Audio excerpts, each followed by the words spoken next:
चला, तर आपला पुढचा घटक आहे शिक्षण पद्धती. या टॉपिक वरचे आपण पीवायक्यू बघून घेऊया सगळे.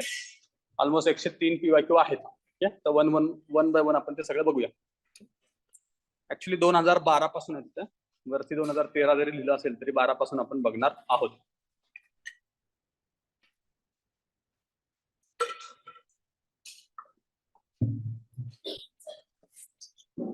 पहिला प्रश्न बघा, 2013 ला आलेला आहे.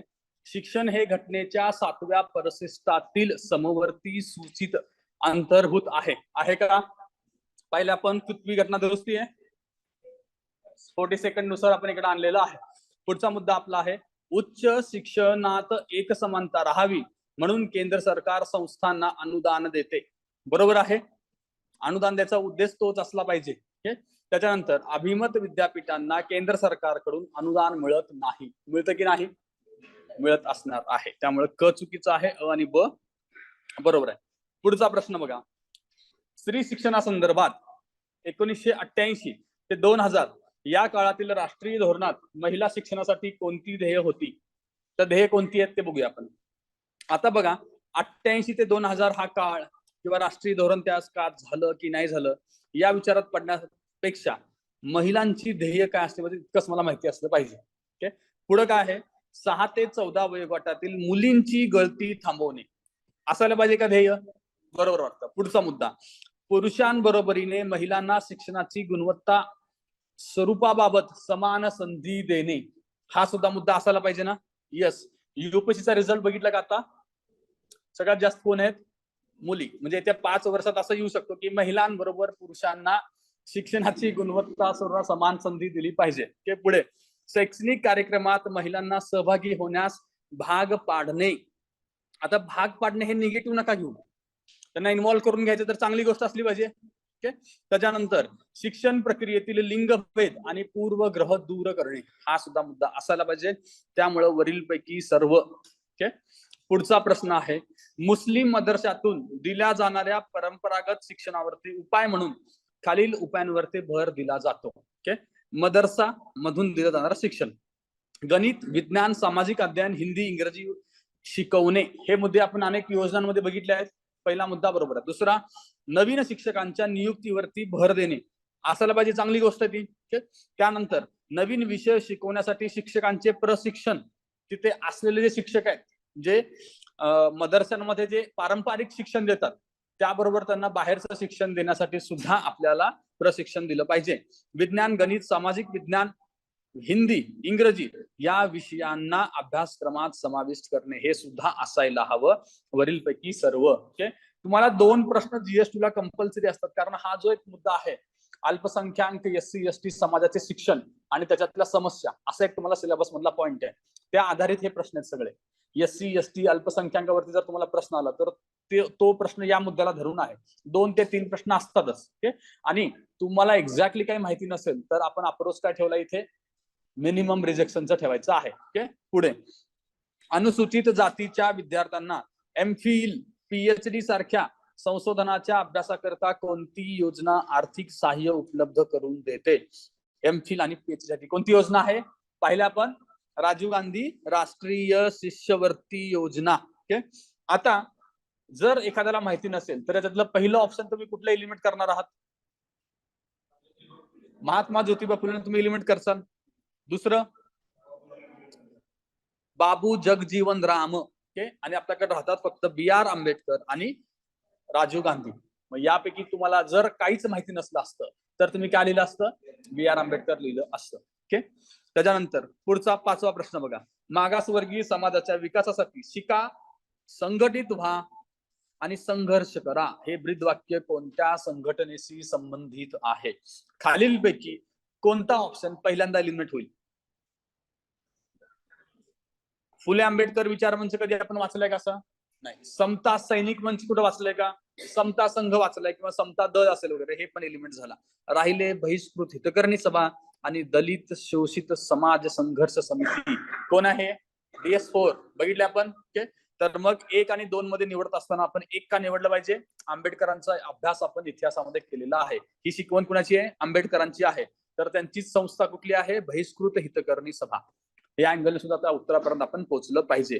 पुढचा प्रश्न बघा, शारीरिक दृष्ट्या विकलांग व्यक्तींच्या शिक्षणासंबंधी पुढील विधाने वाचून खालीलपैकी अयोग्य विधान निवडायला सांगितले. अयोग्य. ओके, आता त्यातलं पहिलं बघा. दीनदयाल अपंगत्व पुनर्वसन योजनेअंतर्गत विशेष शाळा सुरू करण्यासाठी बिगर शासकीय संस्थांना सामाजिक न्याय आणि सक्षमीकरण मंत्रालय आर्थिक सहाय्य देते. आहे का बरोबर? आता अपंग हा विषय कुठल्या मंत्रालयाअंतर्गत येतो? सामाजिक न्याय. तुम्ही जीएसटी मध्ये वाचणार तेव्हा तुम्हाला ते लक्षात येईल. त्यामुळे हे तरी क्लिअर कट आहे. इथे तो अजून काय चुकवणार होता?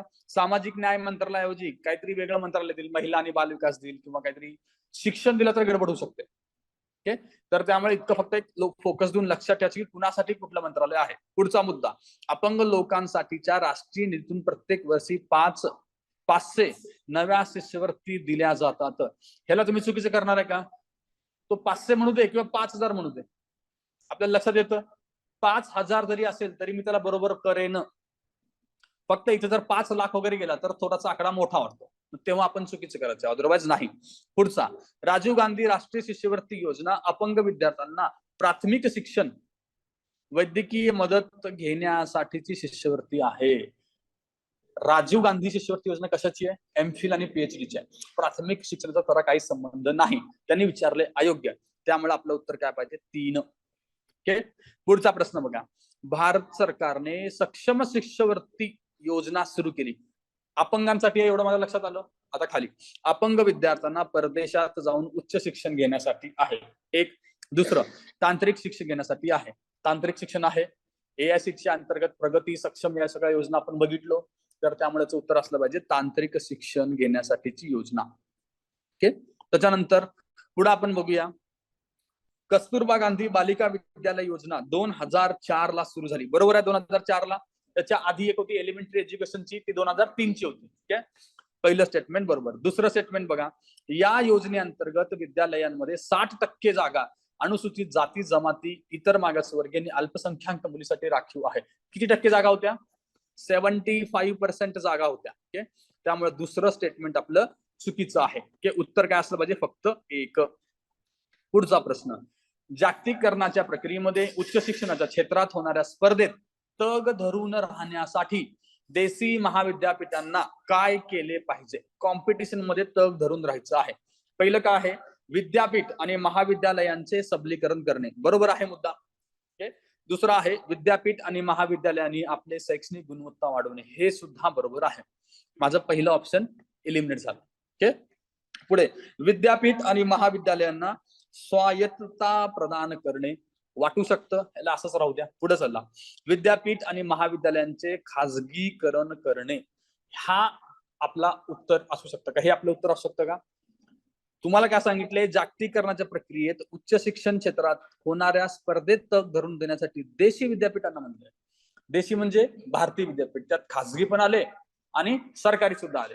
त्यामुळे ड वाला मुद्दा तरी माझा गेला. ओके, त्यामुळे माझा 4 नंबरचा ऑप्शन एलिमिनेट होतो. आता अ ब लिहू की अ ब क लिहू? क काय म्हणतो बघा, विद्यापीठ आणि महाविद्यालयांना स्वायत्तता प्रदान करणे.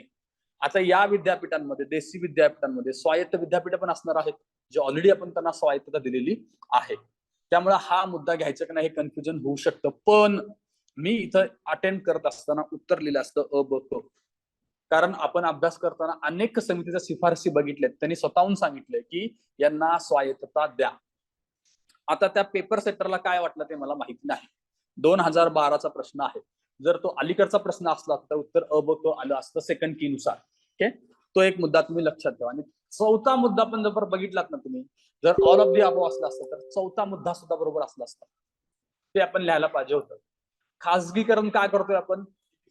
त्यांची इफिशियन्सी वाढते, त्यांना तुम्ही कसलंच बंधन देत नाही, त्यामध्ये विद्यालयांची गुणवत्ता वाढायला हवी. ते तसा ऑप्शनच दिला नाही, त्यामुळे आपण अ ब क लिहिणं अपेक्षित आहे. पुढचा मुद्दा, प्रामुख्याने ग्रामीण भागातील हुशार विद्यार्थ्यांना उत्तम दर्जाचे आधुनिक शिक्षण देणे हा जवाहर नवोदय विद्यालय योजनेचा मुख्य उद्देश आहे. बरोबर आहे का? ग्रामीण भागातील हुशार विद्यार्थ्यांना, कुठे गेले हुशार विद्यार्थी? यस, तुमच्यासाठीच योजना आहे. ओके, पुढचा प्रश्न, जवाहर नवोदय विद्यालय योजना सर्व राज्यात राबवण्यात येते आहे का? कुठे नाहीये? तामिळनाडूमध्ये ती योजना नाही. उत्तर काय आहे? फक्त अ. पुढचा मुद्दा, आता जवाहर मध्ये आपण मगाशी बघितलं, म्हणजे लास्ट लेक्चर मध्ये बघितलं, ग्रामीण विद्यार्थ्यांसाठी योजना आहे खरी तर, पण शहरी विद्यार्थ्यांना काय स्थान होतं का? 25% होतं ना, तर ते शहरी विद्यार्थ्यांसाठी सुद्धा आहे. इतकं फक्त मुद्दा लक्षात ठेवा. केंद्रीय विद्यालयाची स्थापना 1962 ची पाहिलं आपण. 1962 होतं का 63 होतं? 63 होतं. आता आयोगाने इथं 62 ला सुद्धा बरोबर म्हटलेलं आहे. केंद्रीय विद्यालय योजना 62 मध्ये बदली पात्र केंद्रीय शासनाच्या कर्मचाऱ्यांच्या पाल्यांच्या अखंड शिक्षणासाठी मान्य केली होती. योजना मान्य केली 62 ला आणि विद्यालय सुरू झाली 63 ला. ओके, त्यामुळे 62 ला योग्य घ्यायचे. त्यांनी स्थापना म्हणलेलं नाही, योजना स्वीकारली म्हटलेली फक्त, ओके, मान्य केली म्हटलंय. पुढे परदेशात 3 विद्यालय आहेत, मॉस्को, न्यूयॉर्क, लंडन. कुठे आहेत? कामटे लक्षात ठेवलं आपण. ओके, एक आहे कामटे, क फार कुठं आहे? काठमांडू. मग कुठे येतं? मॉस्को. आणि तेहरान. या 3 ठिकाणी आहे. तर या त्यांनी दिलेल्या पैकी फक्त मॉस्को बरोबर आहे, बाकीचं चुकीचं आहे. तेहरान आणि काठमांडू एक लक्षात ठेवतो त्यातलं. काठमांडू, तेहरान आणि हा मॉस्को, या 3 ठिकाणी हे विद्यालय आहेत. त्यामुळे एक बरोबर आहे. ओके, पुढचा प्रश्न बघा. पुढीलपैकी कोणत्या पंतप्रधानांची खेड्यात राहणाऱ्या गरीब कुटुंबातील गुणवान मुलांना मोफत शिक्षण मिळावे म्हणून निवासी नवोदय विद्यालयाची योजना राबवली? कोणी राबवली? राजीव गांधींच्या काळात राबवलेली आहे. पुढचा मुद्दा. 2018 वर्षाकरता निर्फ NIRF निर्फ चे विद्यापीठांची मानांकने जाहीर केली. खालील पहिल्या 4 संस्थांकरता योग्य तो क्रम लावा. कधीचा विचारलाय? 2018च्या पेपरला 18चा विचारलाय. तर आपल्याला 2023च्या एक्झामला 23 आणि 22 माहिती असलं पाहिजे. ओके, आता याच्यात त्यांनी उत्तर काय दिलंय? ड, ब, अ आणि क. ओके, आता हे वाचल्यानंतर बघा, एक आहे बनारस, दुसरा आहे जवाहरलाल जेएनयू, तिसरा आहे अन्ना आणि चौथा आहे भारतीय विज्ञान संस्था म्हणजे IISc बेंगलोर. तर IISc बेंगलोर टॉपला असतं, तर ड पहिला असलं पाहिजे. तसं एकच ऑप्शन तुम्हाला सापडतं आणि आपण डायरेक्टली उत्तरापर्यंत पोहोचतो. जरी तुम्हाला जुनं विचारलं 4-5 वर्षापूर्वीच, तरी हा एक लॉजिक वापरून तुम्ही उत्तरापर्यंत पोहोचू शकता. पुढचा प्रश्न आहे बघा. उच्च शिक्षण अद्ययावत होण्यासाठी तसेच व्यावसायिक विकास साधण्यासाठी अधिव्याख्याता म्हणजे टीचर, ओके, अधिव्याख्यातांना कोणते कार्य हाती घेणे आवश्यक आहे? ओके, 2012चा प्रश्न आहे.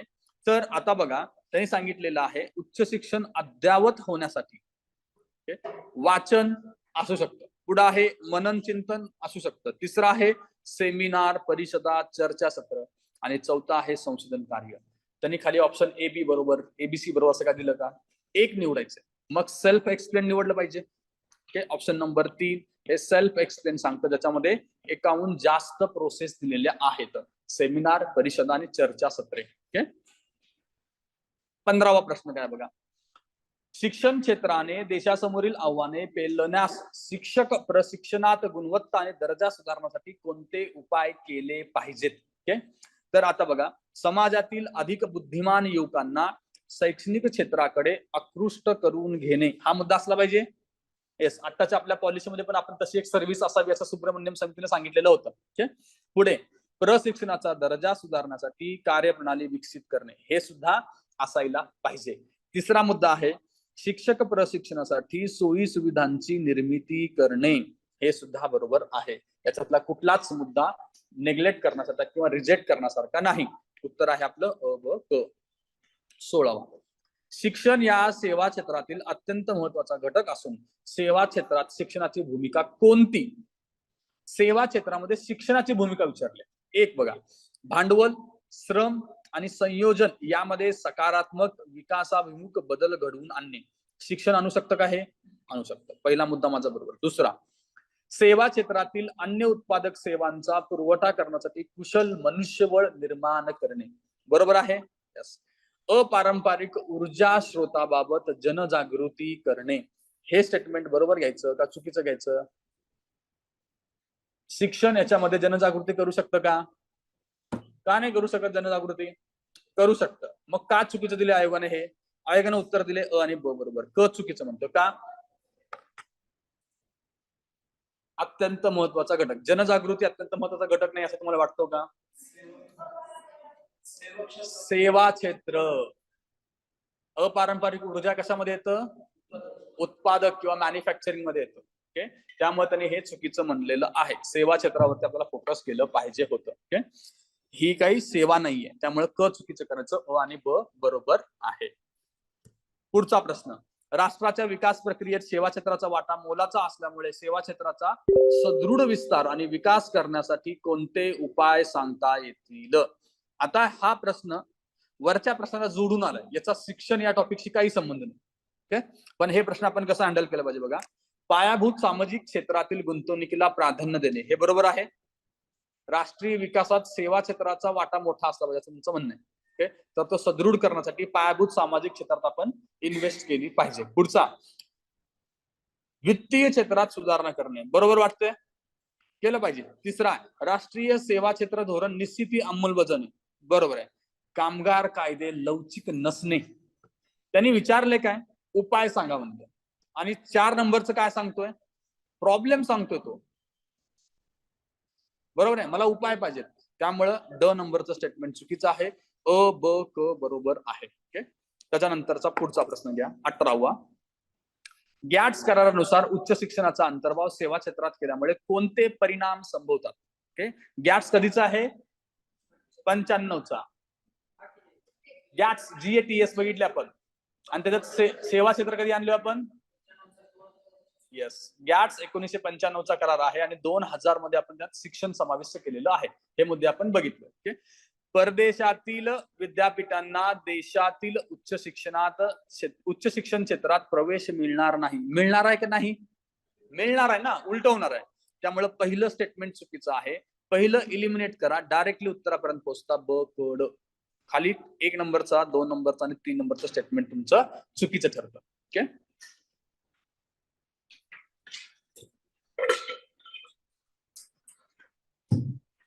पुढचा प्रश्न बघा. खालील 2 विधानांपैकी कोणते विधान योग्य आहे? ओके, अ नंबरचं स्टेटमेंट आहे, सन 1964 साली नियुक्त झालेल्या मुदलियार आयोगाने, 64 ला मुदलियार होता का? कधी होता? 52 होता. ओके, तर हे 64 चुकीचं आहे. एवढं कळलं की अ स्टेटमेंट आपण चुकीचं केलं पाहिजे. ओके, तरी पुढे वाचून घ्या. 15 वर्षाच्या त्रिस्तरीय अभ्यासक्रमाची शिफारस केली. 15 वर्षाचा त्रिस्तरीय रचना कुठली? 10+2+3 कोणी केली आहे? कोठारी. मग यांनी काय गडबड केली? मुदलियारच्या ठिकाणी कोठारी हवं होतं. ओके, इथं ते फक्त गडबड केलेली आहे. ओके, पुढे 1ली ते 10वी पर्यंत प्राथमिक माध्यमिक, 11वी 12वी उच्च माध्यमिक पदवी हे सगळं बरोबर आहे. फक्त मुदलियारच्या ठिकाणी आपल्याला कोण पाहिजे होते? कोठारी. दुसरा, डॉक्टर सर्वपल्ली राधाकृष्णन आयोगाने विद्यापीठ स्तरीय अभ्यासाबाबत शिफारसी केलेल्या आहेत. केल्यात का विद्यापीठाबद्दल? समितीच त्यासाठी होते. त्यामुळे ब नंबरचं स्टेटमेंट बरोबर आहे. पुढचा प्रश्न, शिक्षकांच्या व्यावसायीकरणावरती कोणत्या समितीने भर दिला? आता बघा, शिक्षकांचं व्यावसायीकरण ऑप्शन वाचा. एक आहे कोठारी, असू शकते कोठारीने शिफारस केली असेल, त्याला असंच ठेवा. पुढे चला, बोंगिरवालचा काय संबंध येईल का? इलिमिनेट करा. चट्टोपाध्याय मला माहिती नाही कुठली समिती आहे, त्यालाही असंच ठेवा. 4 नंबरचं बलवंतराव मेहता इलिमिनेट करू आपण. राहिलं आपलं 1 आणि 3. 1 आणि 3 तुम्ही काय लिहाल?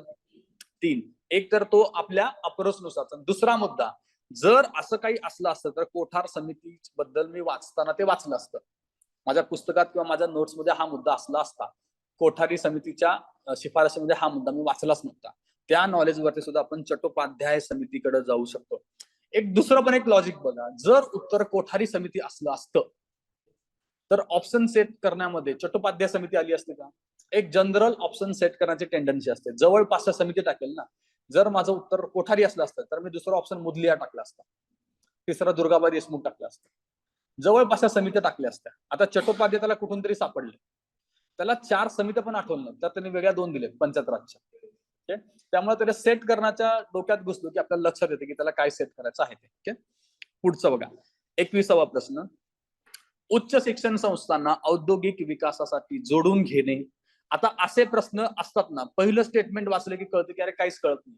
लगेच खाली येऊन प्रश्न काय बघा, खाली काय प्रश्न आहे? उन्नत भारत अभियानांच्या ध्येयासंदर्भात पुढील पैकी कोणते विधान चुकीचे आहेत?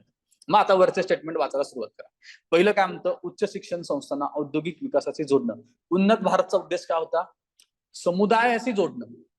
मोठ्या आपल्या शैक्षणिक संस्थांना समुदायाशी जोडायचं आहे, उद्योगांशी जोडायचं नाही. त्यामुळे पहिलं स्टेटमेंटच चुकीचं आहे. दुसरं, भारतीय उच्च शिक्षण परदेशी उच्च शिक्षण संस्थांबरोबर जोडून देणे हा सुद्धा मुद्दा चुकीचा आहे. हे कुठं होतं? स्पार्क नावाची आपण एक योजना बघितली का?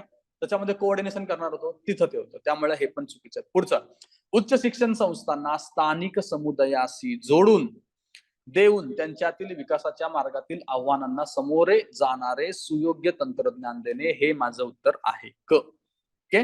ड काय म्हणतं? भारतातील सर्व उच्च शिक्षण संस्थांना इंटरनेटच्या माध्यमातून परस्पराशी जोडणे याचाही काही संबंध नसला पाहिजे. तर मग आता उत्तर काय विचारलं त्यांनी? चुकीचं ओळखलंय, चुकीचं सांगितलंय. मग क वगळून अ ब ड माझं उत्तर असायला पाहिजे. ओके. पुढचा 22वा प्रश्न बघा. व्यावसायिक व्यावसायिक शिक्षण संस्थांमधील रिक्त जागांचे विश्लेषण करण्यास्तव स्थापन केलेल्या समितीच्या शिफारशींबाबत पुढील दोन विधानांपैकी काय खरे आहे म्हटलंय?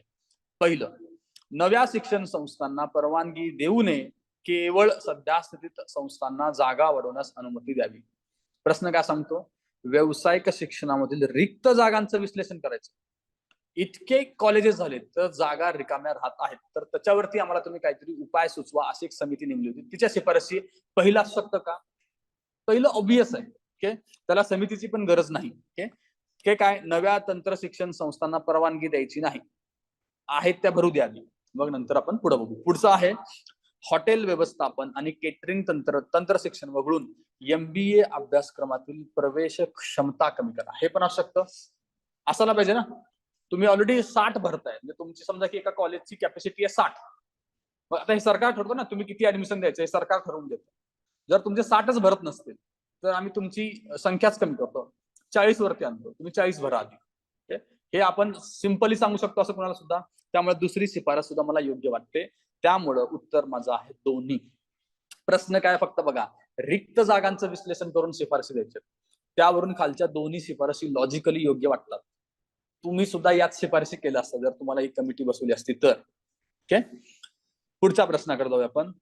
23, स्वातंत्र्योत्तर माध्यमिक शिक्षणाचा सर्वकष विचार करण्यासाठी कुठला आयोग नेमण्यात आला होता? कुठला आयोग नेमला असला पाहिजे? माध्यमिक शिक्षणाचा सर्वकष विचार. आणि कधी? स्वातंत्र्यानंतर. हंटर येईल का? हंटर कधीचा? 1882चा. तर मग अ ऑप्शन असणारे दोन तुमचे ऑप्शन्स लिमिट होतात, 1 आणि 4. ओके. आता माझ्याकडे राहतं कड आणि ब कड. ओके. सप्रू समिती आहे का? कधीची सप्रू समिती? 1934. मग स्वतंत्र आपण कधी झालोय? 47 ला झालोय. ओके. त्यामुळे हे चुकीचं करा, तेवढं तुमच्या लक्षात आलं पाहिजे. परीक्षेच्या प्रेशर मध्ये हे होतं.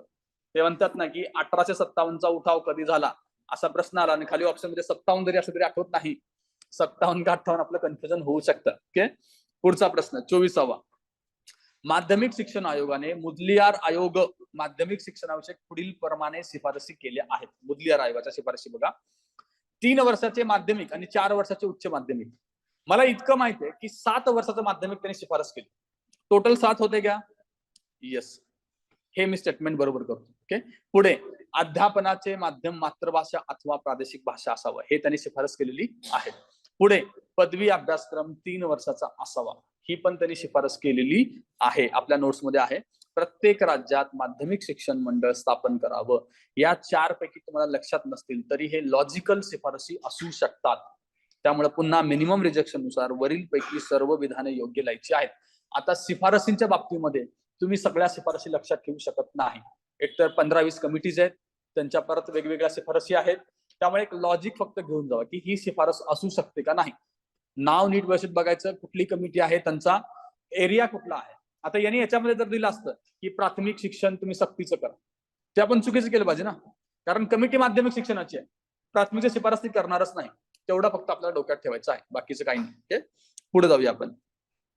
एक शैक्षणिक पोर्टल प्रवेश द्वार ओके, म्हणजे आता इंग्लिश मध्ये त्याला एंट्रन्स पोर्ट असं काहीतरी नाव असणार आहे. ओके. या स्वरूपात देशातील नागरिकांचे अध्यापन आणि शिक्षणाची क्रिया सुधारण्यासाठी आजवर वंचित राहिलेल्या समाज गटांपर्यंत ग्रामीण किंवा अल्पविकसित भागात पोहोचण्यासाठी आणि एकूणच उच्च शिक्षणातील नावनोंदणी संख्या वाढवण्यासाठी सुरू करण्यात आलेल्या पोर्टलचे नाव काय? ओके. मग इतका मोठा प्रश्नानंतर मग ऑप्शन्स आहेत: साक्षर, शिक्षा, साक्षात, सशक्त. काय उत्तर आहे तुझं? साक्षर. वाचले आपण साक्षर बद्दल. साक्षर नावाचं असलं कुठलं वेब पोर्टल आपण वाचलंय का? होतं का कुठे? शिक्षा वाचलंय का? सशक्त वाचलंय का? नाही. तर हे कुठलंच वाचलं नाही, त्यामुळे साक्षात लिहिलं पाहिजे. आणि कन्फ्युजन होत असेल तरी ऑप्शन क्रमांक 3 ला तुम्ही जास्त फोकस करत असताच, त्याच्यानुसार सुद्धा ते उत्तर येऊन जाईल. ओके, पुढचं बघा. 26वा प्रश्न. स्वामी रामानंद तीर्थ विद्यापीठ नांदेड येथे स्थापन झाले आहे का? नांदेडला आहे, बरोबर आहे. 16 जानेवारी 94 पासून मराठवाडा विद्यापीठाचे नामांतरण डॉक्टर बाबासाहेब आंबेडकर मराठवाडा विद्यापीठ म्हणून झाले. 2 स्टेटमेंट दिलेत. हे दोन्ही स्टेटमेंट बरोबर आहेत का? पहिली गोष्ट बरोबर आहे. तर मग हे एकमेकांची कारण आहेत का? किंवा हे ब चं कारण आहे का? तर कारण नाही. कारण आहे की नाही तुम्ही काय लिहाल? नाही. का बरं? दोन्ही स्वतंत्र आहेत. बरं ठीक आहे, असं तुमचा एक उद्देश आहे.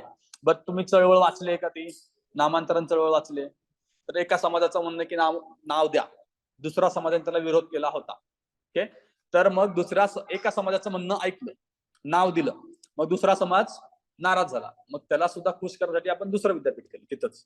तर ते होतं रामानंद तीर्थ स्वामी विद्यापीठ. नामांतरामुळे नाराज झालेल्या लोकांना सॅटिस्फाय करण्यासाठी आपण दुसरं विद्यापीठ केलं. तर नामांतराची चळवळ बघितली तर हे दोन्ही कारण योग्य आहेत. ओके, आणि तुम्ही इथं काय अप्रोच ठेवला पाहिजे? जरी तुम्हाला कन्फ्युजन होत असेल तर कारण आहे, मिनिमम रिजेक्शन, हेच उत्तर आपल्याला लिहिणं अपेक्षित आहे. ओके, येतं लक्षात? असं जर कुठं कन्फ्युज होत असेल कारण आहे की नाही, तुमचं लॉजिक थांबलं असेल, गडबड होत असेल, तर आहे हेच उत्तर मॅक्झिमम टाइम असतं, ते लिहून यायचं आहे. ओके, पुढचा बघा. आंध्र प्रदेशमध्ये कोणत्या उच्च शिक्षण संस्थांची स्थापना 14 नंतर झाली? स्थापना कधीची आंध्राची? म्हणजे आंध्र आणि तेलंगणा सेपरेशन.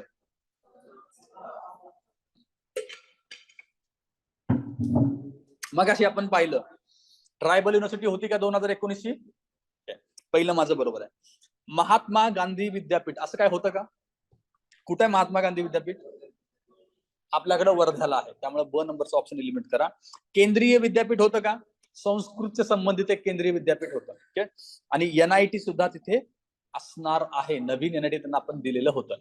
जरी माहिती नसेल तुम्हाला, मी ब इलिमिनेट केलंय आणि क बरोबर केलंय, याच्यावरून मी कडच उत्तर लिहिलं पाहिजे. ओके, पुढे चला.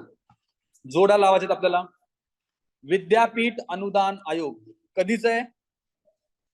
1956 ला आपण त्याला स्टॅच्युटरी स्टेटस दिलेलं आहे. मग ए ला 3 जोडा, 4 नंबरचा ऑप्शन एलिमिनेट झाला. पुढे चला. भारतीय ऐतिहासिक संशोधन परिषद माहित नाही. भारतीय सामाजिक शास्त्र संशोधन परिषद माहित नाही. ओके, AICTE मला माहित आहे. AICTE कधीची आहे? 1945.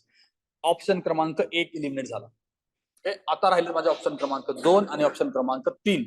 आता याचा अभ्यास करत असताना भारतीय ऐतिहासिक संशोधन 1972 का 1969 आणि भारतीय सामाजिक शास्त्र संशोधन परिषद 72 आणि 69 मध्ये तुमचं कन्फ्युजन होत असणार आहे. त्यावेळेस तुम्ही आपण अप्रोच काय ठेवतो? 2 आणि 3 च्या मध्ये आपण काय निवडतो? 3. तुम्ही 3 लिहून येणार आहात, जरी उत्तर 2 असलं तरी. पण आता हे प्रिव्हियस इयर क्वेश्चन मध्ये येऊन गेले, तर तुम्हाला हे माहितीच पाहिजे की ऐतिहासिक संशोधन परिषद कधीची आहे? 1972 ची. आणि सामाजिक शास्त्र संशोधन कधीचं आहे? 1969 ची. 1969 आणि 72 मध्येच कन्फ्युजन होईल, बरोबर आहे? दोन्ही बद्दल तुम्हाला आता अंदाज आहे की 69 72 आहे बाबा, पण कन्फ्युजन कुठं होणार आहे? याला 69 लावू का त्याला 72 लावू? तर सामाजिक शास्त्र संशोधनाला तुम्ही 69 का लावचाल? आपला समाज कसं आहे? एकाचं तोंड इकडं असतं तर दुसऱ्याचं तिकडं असतं. 6 आणि 9 बघा एकमेकांच्या उलटी तोंड करून बसलेली आहेत. 69. त्यावरनं तुम्हाला सामाजिक संशोधनाचं 69 लक्षात राहिला पाहिजे. राहिलं इतिहास तर 1972. ओके, त्याच्यानंतर पुढचं बघूया आपण. कोणते विधान योग्य नाही म्हटलेलं आहे? त्यातलं बघा. सन 2008-9 मध्ये एकूण 18 केंद्रीय विद्यापीठे स्थापन केली गेली. त्या राज्यात ज्यात पूर्वी असे विद्यापीठ नव्हते. 8-9चा प्रश्न आहे. 8-9 ला काय झालं विचारतोय, मला काहीच माहिती नाही. मी काय करणार याला? बरोबर करणार आहे. पुढचं. इंदिरा गांधी आदिवासी विद्यापीठ 2000 8-9 मध्ये अमरकंटक मध्य प्रदेश येथे स्थापन झाले, जे अद्याप पदवी पदव्युत्तर अभ्यासक्रम चालवतात परंतु संशोधन करत नाहीत. आता विद्यापीठ संशोधन करतील का नाही? ऑफकोर्स करायला पाहिजे. ओके. आणि दुसरं याच्यातला प्रॉब्लेम, इंदिरा गांधी हे नाव नाहीये, इथं नाव वेगळं आहे कुठलं तरी. ओके. अमरकंटकला तो मुद्दा सोडा, तुम्हाला कुठलाही माहित असण्याची गरज नाहीये, पण संशोधन त्यांनी केलं पाहिजे हे अपेक्षित आहे. त्यामुळे मी ब चुकीचं करेन, कारण कोणत्याही विद्यापीठांना संशोधन केलंच पाहिजे, ती प्रायमरी कंडिशन. ओके. अ आणि ब मधलं ब चुकीचं आणि अ बरोबर. मी उत्तर काय लिहीन? अ. त्याने उत्तर काय दिलंय? दोन्ही सुद्धा योग्य नाही म्हटलेलं आहे. मग त्यांनी गडबड काय केली असणार आहे? या 18च्या ठिकाणी वेगळ्या नंबर ऑफ केंद्रीय विद्यापीठे स्थापन केली असणार आहेत. तर ते 18, 19, 17 असलं आपण काही लक्षात घ्यायचं नाही. 2015च्या पेपरमध्ये 8-9 ला काय झालं, मला अभ्यासाचा घटक अजिबात नाही. ओके.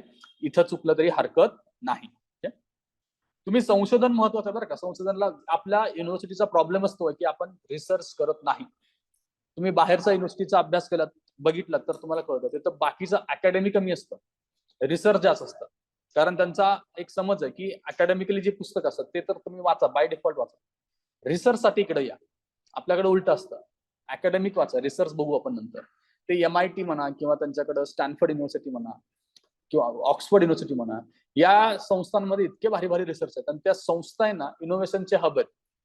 तुम्ही हे सगळे फेसबुकचे आता सध्याचे मार्क झुकरबर्ग बघा किंवा बाकीचे जे काही मोठे मोठे इनोव्हेशन करणारी लोक आहेत, ते त्यांच्या युनिव्हर्सिटीच्या काळामध्ये खूप लांबपर्यंत त्यांनी संशोधन केलेलं आहे. तिथूनच ते सगळं बाहेर आलेलं आहे. ते MIT मध्ये अगदी युट्यूबला बघा, MIT मध्ये कोणीतरी काहीतरी एखादा रोबोट तयार करतोय, कार तयार करतोय, त्यांच्या त्या कॅम्पसमध्ये ते सगळे फिरताय, काय काय वेगवेगळ्या गोष्टी होत असतात, ते काहीतरी भारी वाटतं तिकडे बघून. ओके. आपल्याकडे युनिव्हर्सिटीमध्ये कट्ट्यावरती बसून गप्पा मारलेले पोरं दिसतात. ते हा एक फरक आपल्याकडे आहेच, तो सुधारला पाहिजे. म्हणून आपल्या नवीन पॉलिसीमध्ये आपण त्यांना रिसर्च सेंटर कसं करता येईल याच्यावरती आपला जास्त फोकस आहे. पुढचा मुद्दा आपल्याला आहे, केंद्रीय विद्यापीठ बिहारचे पुनर्नामकरण केंद्रीय विद्यापीठ दक्षिण बिहार असे करण्यात आले आहे. ठीक आहे, असेल, मला काही माहित नाही, तसंच ठेवा. पुढे चला. बिहारमध्ये जयप्रकाश नारायण केंद्रीय विद्यापीठ या नावाने दुसऱ्या केंद्रीय विद्यापीठाची स्थापना करण्यात आली आहे. त्यावेळचा हा लेटेस्ट करंटचा विषय होता, त्यामुळे ते तुम्हाला माहिती असलं पाहिजे होतं. याच्यामध्ये जयप्रकाश नारायण नसून महात्मा गांधींचं नाव त्याने दिलेलं आहे. ओके. दुसरं स्टेटमेंट बरोबर आणि पहिलं स्टेटमेंट, सॉरी, दुसरं बरोबर आणि पहिलं पहिलं बरोबर आणि दुसरं चुकीचं आहे. त्यामुळे आपलं काय उत्तर आहे? फक्त अ बरोबर. इथं फक्त महात्मा गांधी करा. बिहारमध्ये 2 झाले, एकाच वेळेस 2 केले होते. पुढचा मुद्दा बघा, खाजगी विद्यापीठांच्या बाबतीत खालील विधाने विचारत घ्या. खाजगी विद्यापीठांना विद्यापीठ अनुदान आयोग मान्यता देते, द्यायला पाहिजे. सगळ्या विद्यापीठांना मान्यता तेच देतात. पहिलं स्टेटमेंट बरोबर आहे. पुढचा, भारतात आंध्र प्रदेशामध्ये सर्वात जास्त खाजगी विद्यापीठ आहेत. कुठं जास्त खाजगी विद्यापीठ असायला हवी, कुठं आहेत मला घेणे देणं नाहीये. आपण मगाशी ओपन युनिव्हर्सिटी बघितल्या किंवा केंद्रीय युनिव्हर्सिटी बघितल्या, त्या कुठं होत्या? युपीत जास्त होत्या. पण खाजगी विद्यापीठ कुठं जास्त असणं अपेक्षित आहे? एक तर जिथं लोकसंख्या आहे त्या ठिकाणी जास्त असलं पाहिजे, किंवा एज्युकेशनली खूपच जास्त डेव्हलप स्टेट असेल तर तिकडं असलं पाहिजे. तर याचं उत्तर एक तर युपी, दिल्ली किंवा राजस्थान. राजस्थान का असलं पाहिजे? राजस्थानामध्ये एक एज्युकेशनल हब आहे. ते कुठलं गाव आपलं? ते कोटा. तर तिथे एक आहे, त्याच्यामध्ये ती उत्तर असली पाहिजे. आंध्र प्रदेश नसलं पाहिजे. त्यामुळे मी ब ला चुकीचं केलं होतं. राजस्थानात सर्वात कमी आहे बघा, त्यांनी उलट केलं काहीतरी, इथं गडबड केलं. त्यामुळे क सुद्धा माझं चुकीचं आहे आणि मी उत्तर काय लिहिणार आहे? माझं अ बरोबर आहे. आपण काय करणार इथं? पटकन लिहिणार 4. प्रश्न काय आहे? कोणते बरोबर नाही म्हटलंय. उत्तर काय पाहिजे? ब आणि क.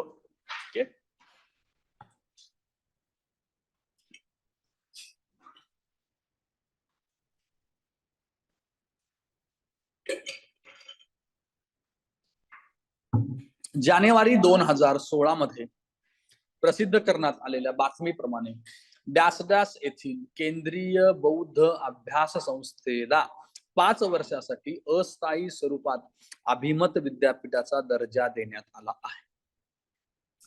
काय तुमच्या डोक्यात पाहिजे? कशाला गोल केलं पाहिजे तुम्ही प्रश्नामध्ये? आपण त्याला सर्कल म्हणतो, ते कुठे केलं पाहिजे? केंद्रीय बौद्ध अभ्यास संस्था. आता बौद्ध संस्था पटना, बोधगया, लेह, हैदराबाद, याच्यातले तुम्ही पहिल्यांदा काय एलिमेंट कराल? हैदराबाद. दुसरं पटना. कन्फ्युजन कुठं पाहिजे? बोधगया आणि लेह. तिसरा ऑप्शन सेल्फ एक्सप्लेन्ड आहे, ब्रॅकेट देऊन सांगतो की मला उत्तर तुम्ही मार्क करणार आहात. ओके, त्यामुळे उत्तर पाहिजे लेह लडाख. स्वतः एक्सप्लेन करून ते सांगत आहे. उत्तर क्रमांक 3 पाहिजे. ओके, पुढं अभिमत म्हणजे डीम्ड युनिव्हर्सिटीज.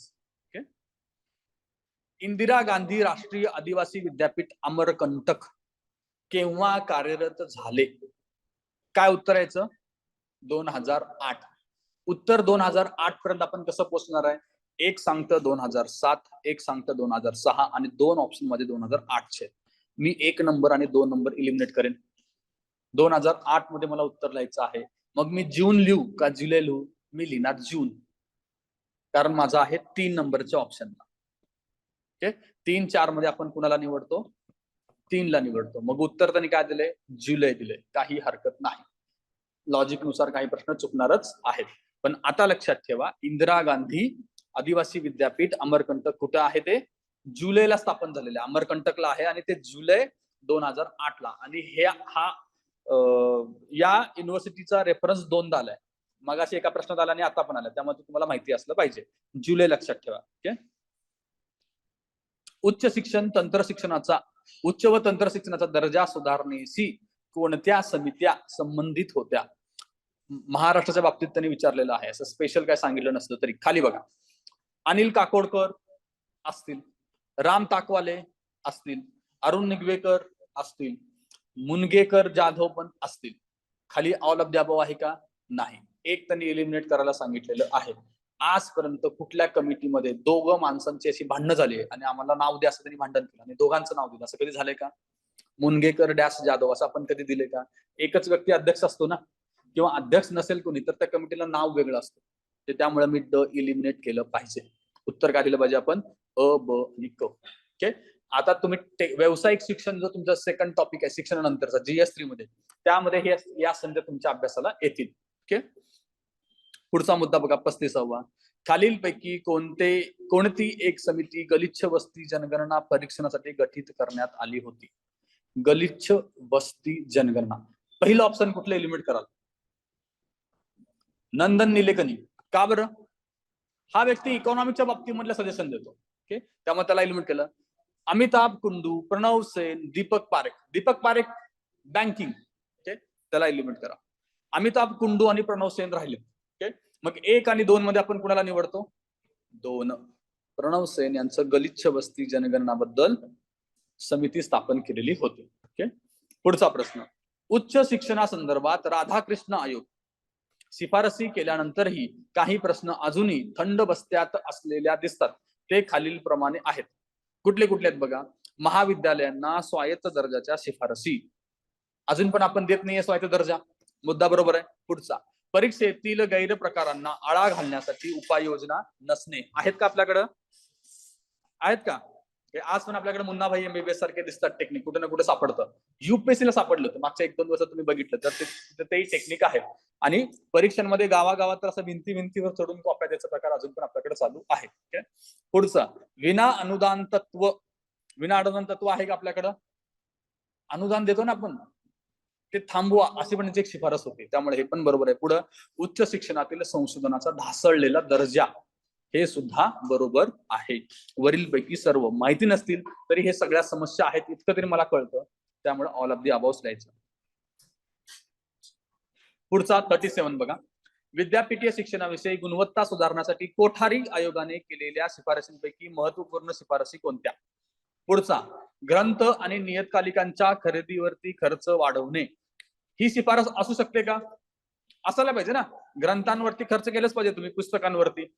त्याच्यानंतर विद्यार्थी कल्याण योजना राबवणे, ही सुद्धा चांगली योजना आहे.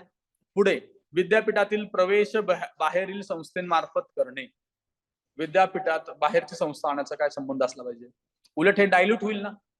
विद्यापीठानं स्वतः भरती केली पाहिजे. म्हणजे हे काम की तुम्ही एजंट थ्रू काम करा, आणि एजंट आली की गडबड सुरू झाली. त्याच्यामुळे तिसरा मुद्दा चुकीचा आहे. चौथा काय? विद्यापीठात संशोधन करण्यावरती भर देणे. हे तर असलंच पाहिजे. त्यामुळे उत्तर आपलं काय पाहिजे? अ, ब आणि ड. पुढचा प्रश्न बघा. खालीलपैकी कोणते विधान अयोग्य आहे? कोठारी समिती 64 ला स्थापन झाली आहे का? नियुक्ती बरोबर आहे. कोठारी समितीने अहवाल 66 ला दिलाय का?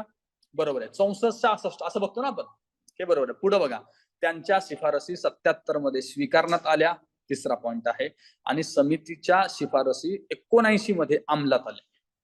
मला काही माहिती नाही, कारण मी अभ्यास फक्त 64 आणि 66 चा केलाय. आता 3 लिहू का 4 लिहू?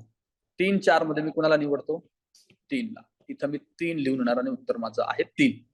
ओके. 77 ला स्वीकारला असतील का नाही तर मला माहिती नाही, पण जनरली एकदा का स्वीकारला की लगेच त्याच वर्षी किंवा पुढच्या वर्षी आपण इम्प्लिमेंट करतो. तर याच्यावरून आपण एक कन्क्लुजन काढू शकतो, जर 79चं इम्प्लिमेंटेशन असेल तर 78 ला त्या स्वीकारल्या असतील. पण त्या प्रश्नाशी आपल्याला काही घेणं देणं नाही, ते करू नका. हा, आता फार तर फार एक ऍडिशन करा, 79 ला शिफारसी इम्प्लिमेंट झाल्यात तुमच्या पुस्तकात, ते ऍड करून घ्या. 64, 66 आणि 79. पुढे बघा, शिक्षणावरील राष्ट्रीय धोरण कधीचं आहे? 1986. हे जोडा, डायरेक्ट उत्तर आहे बघा, ऑप्शन क्रमांक 3 तुमचं उत्तर आहे. ओके. राष्ट्रीय ज्ञान आयोग कधीचा आहे? 2006 ते 9 चा. अभ्यास आराखडा 2009 चा. आणि शिक्षकांच्या शिक्षणाबाबत राष्ट्रीय अभ्यासक्रम आराखडा 2005 चा. इथं 2 गोष्टी तुम्हाला कळाल्या एक्स्ट्रा.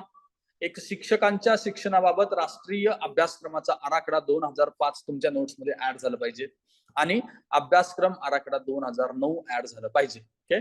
कारण हे उद्या सिंगल पॉइंट मध्ये विचारलं तर आपल्याला माहिती असलं पाहिजे. म्हणजे शिक्षकांच्या शिक्षणाबाबत राष्ट्रीय अभ्यासक्रम आराखडा कधीचा? तर 2005 आपल्याला सांगता आलं पाहिजे.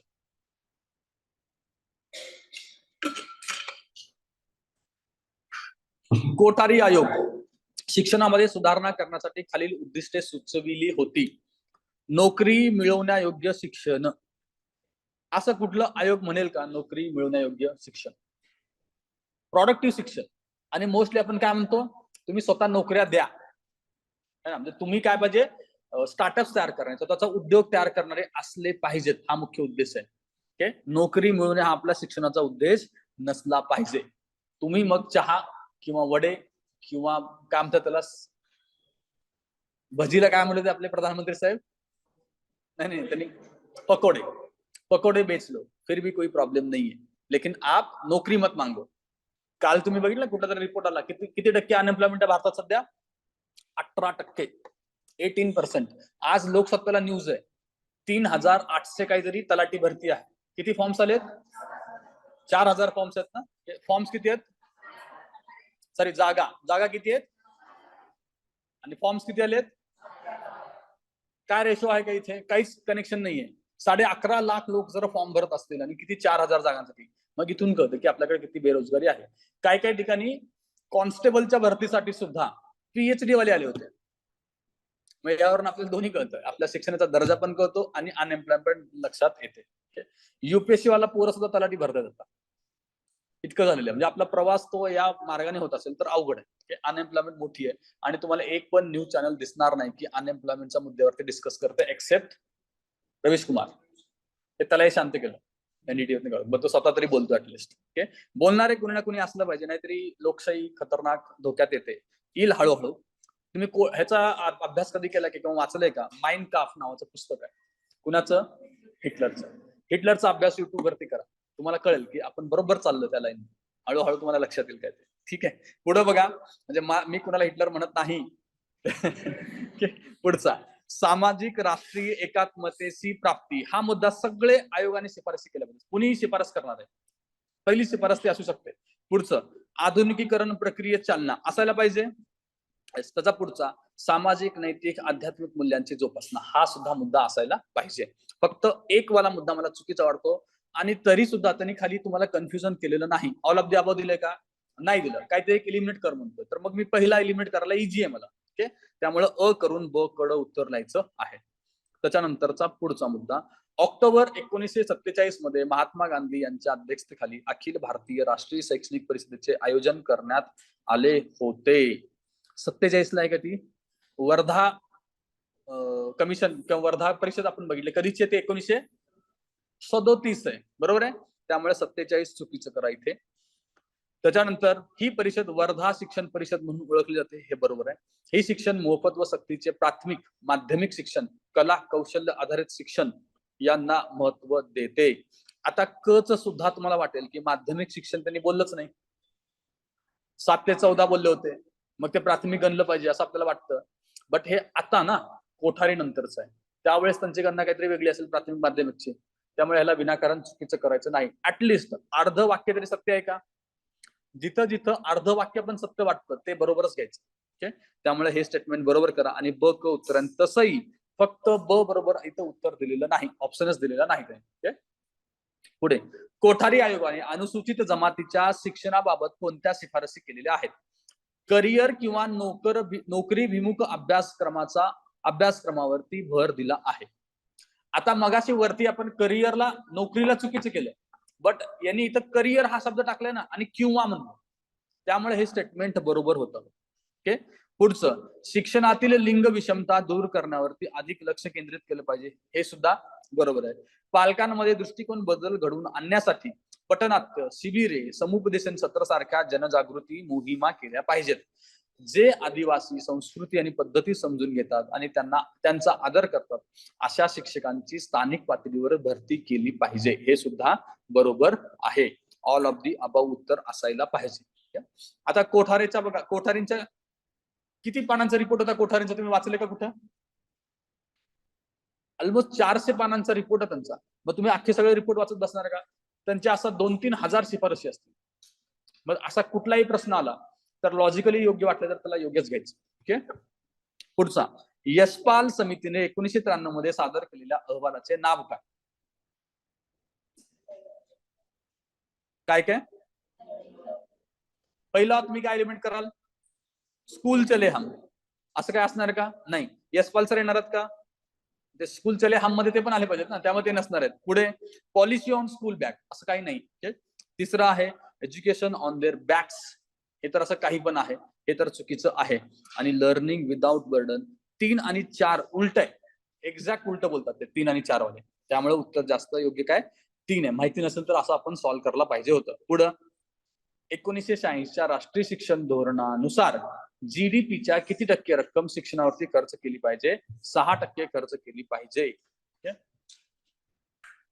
पुढचा प्रश्न, आता वरचा जो प्रश्न आहे ना, तो वरच्या प्रश्नात तुम्हाला माहिती असलं पाहिजे, सिलेबसचा घटक आहे.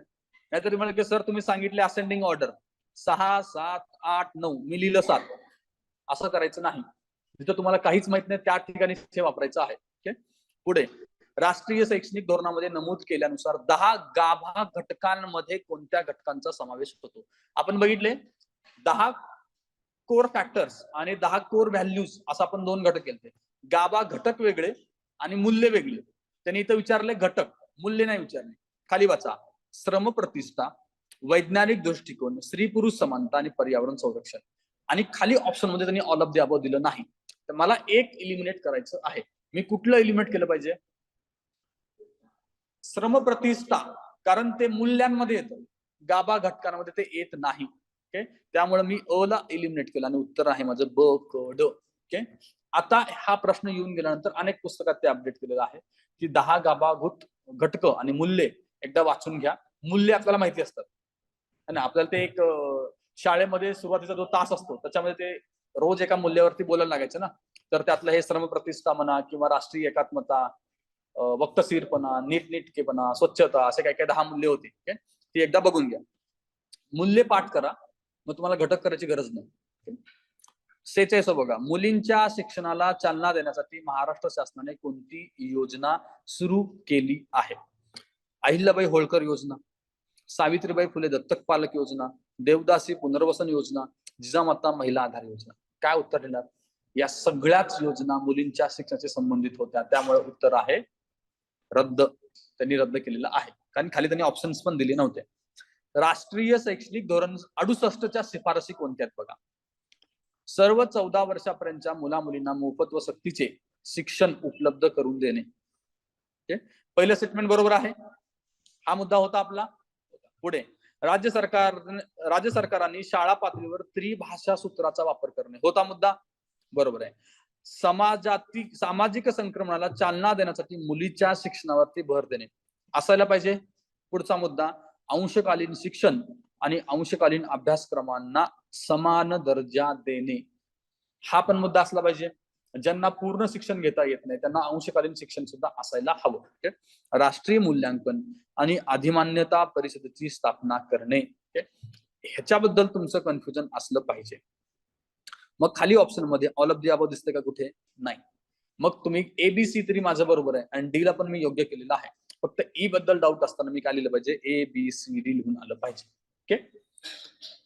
पुढचा 48वा प्रश्न बघा. राष्ट्रीय शिक्षण धोरणाच्या 2019च्या मसुद्यासाठी स्थापित समितींच्या अध्यक्षस्थानी कोण होते? के कस्तुरीरंजन. ओके. 2019च्या राष्ट्रीय शिक्षण धोरणाच्या मसुद्यानुसार शालेय शिक्षणाचा कोणता आराखडा सुचवण्यात आला? 5+3+3+4. पुढचा राष्ट्रीय उच्चतर शिक्षा अभियानासंदर्भात खालीलपैकी कोणते विधान योग्य आहे? उच्चतर शिक्षण अभियान पहिलं काय आहे? 2010 मध्ये सुरू झालेली ही केंद्र पुरस्कृत योजना किती? 2013. पहिलंच आपलं चुकीचं स्टेटमेंट आहे. पुढे अभियानाचे राज्य पातळीवर पात्र उच्च शैक्षणिक संस्थांना आणि केंद्रीय विद्यापीठांना मोक्याचा निधी पुरवणे हा उद्देश आहे, असू शकतो. तिसरं वाचा. कौशल्य विकासासाठी पूर्वीची केंद्र पुरस्कृत पॉलिटेक्निकची योजना आता राष्ट्रीय उच्चतर शिक्षा अभियानमध्ये विलीन करण्यात आली आहे. हे मुद्दा असू शकतो का? पॉलिटेक्निकला उच्च शिक्षण संस्थांमध्ये समाविष्ट केलं जाऊ शकतं का? काय हरकत आहे करायला? करू शकतात ना. माध्यमिक नंतरचं शिक्षण आहे ना ते. 11वी-12वी लेवलचं जरी असलं तरी 3 वर्षाचं पॉलिटेक्निकचं शिक्षण आहे. याला इन्व्हॉल्व्ह करायला काहीच हरकत नाही. ओके. कारण त्याच्यानंतर डायरेक्टली तुम्ही जॉबसाठी जाता. उच्च शिक्षणानंतर तुम्हाला जॉब हवा असतो तर ते होऊ शकतं. तिसरा मुद्दा. चौथा बघा.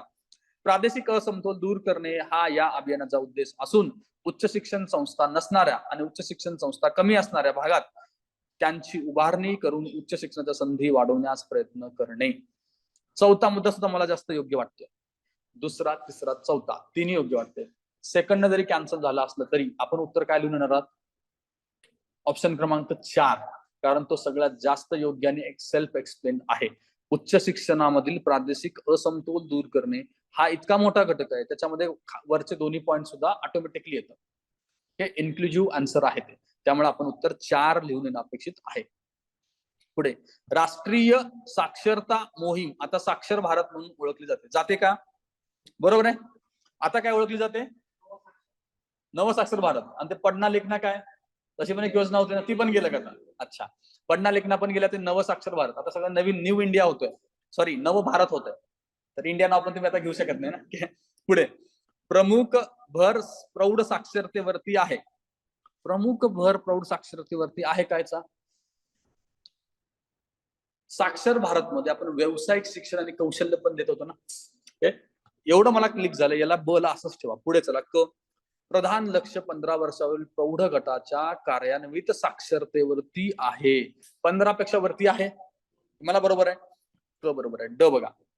व्यावसायिक कार्यक्षमतेपेक्षा मूळ शैक्षणिक कार्यक्रमावरती अधिक भर देणे हे सह उद्दिष्ट आहे. मूळ शैक्षणिक आहे का उद्देश तिथे काय? प्रौढांना आपण 1ली ते 10वी पर्यंत शिक्षण देतोय का? अजिबात नाही. त्यांना व्यावसायिक शिक्षण, कौशल्य शिक्षण, जीवन उपयोगी शिक्षण देतोय. त्यामुळे ड चुकीचं आहे. मला अ क बरोबर माहितीये आणि ब बद्दल डाऊट होता आणि तसा ऑप्शन पण खाली त्यांनी सेट केलेला नाही. त्यामुळे अ आणि क मी उत्तर लिहून येणार आहे. म्हणजे त्यांचा प्रमुख भर हा साक्षरतेवरती नाही. त्यांना कार्यात्मक साक्षर करणे, व्यावसायिक शिक्षण देणे, जीवन उपयोगी शिक्षण देणे, कौशल्य देणे हा आहे. ओके. पुढचा मुद्दा बघा. हा प्रश्न 2दा-3दा येऊन गेलो. तो बघा. संप्रीती भोजन कुठं आहे? आसाम. अन्नधानम कुठं असलं पाहिजे?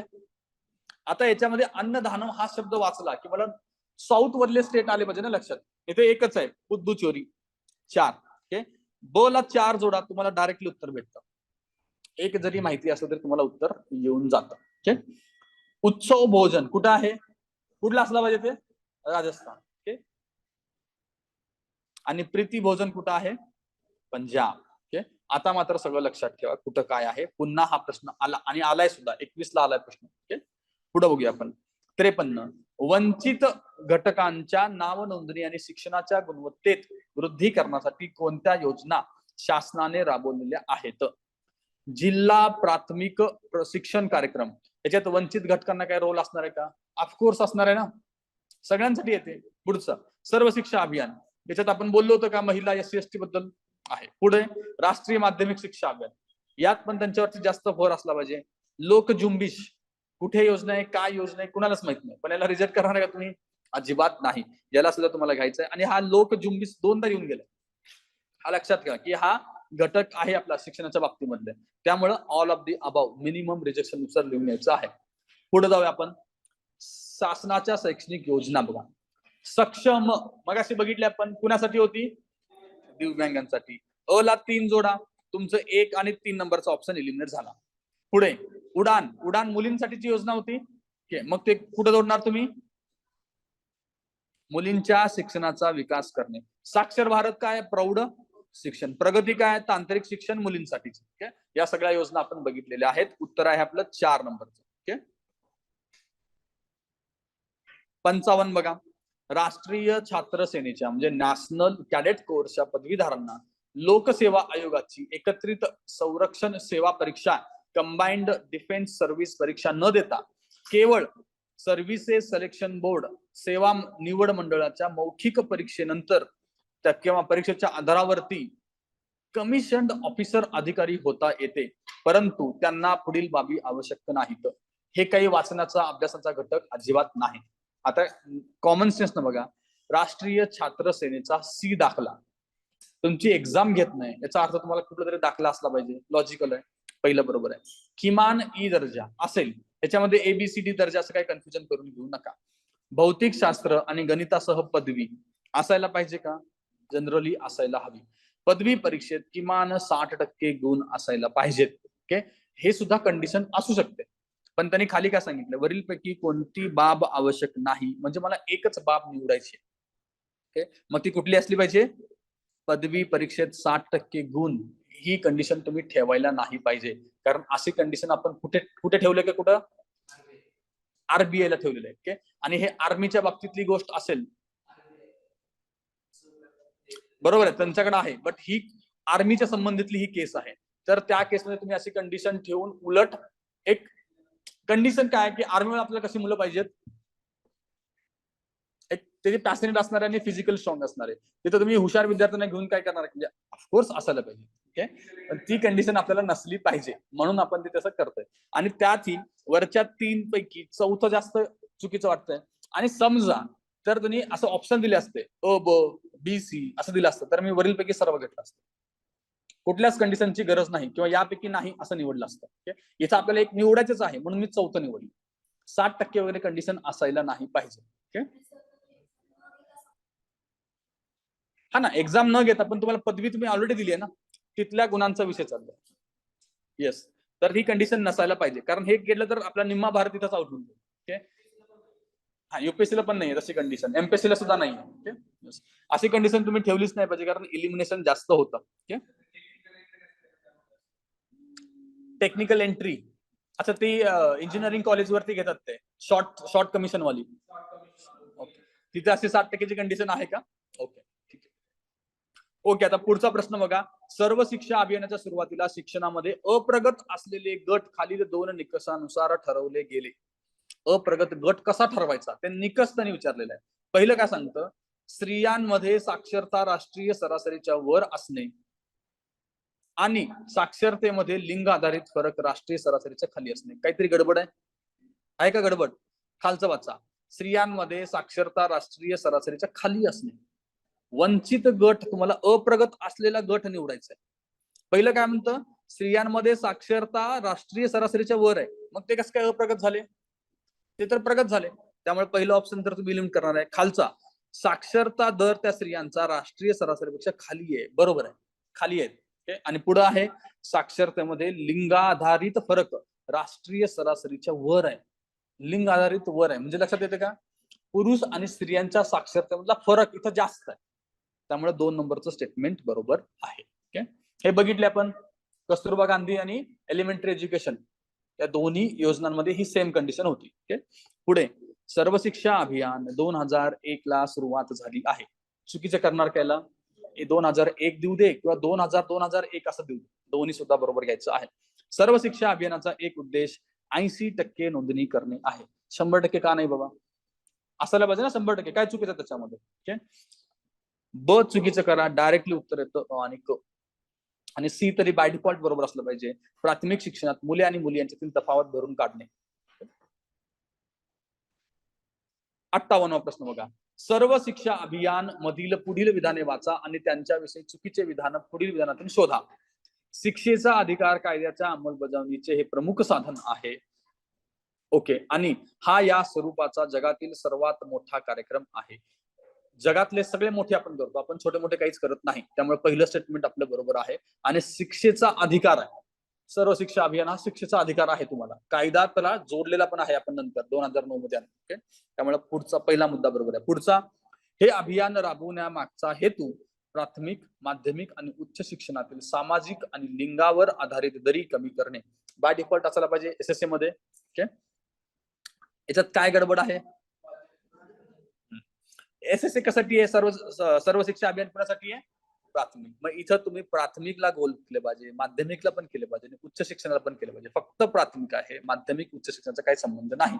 आपल्याकडे माध्यमिकला कोण आहे? RMSA, आणि रुसा आहे ते उच्च शिक्षणाला. त्यामुळे SSA ला पकडायचं आणि त्याच्यानुसार 2 उत्तर लिहायचं आहे.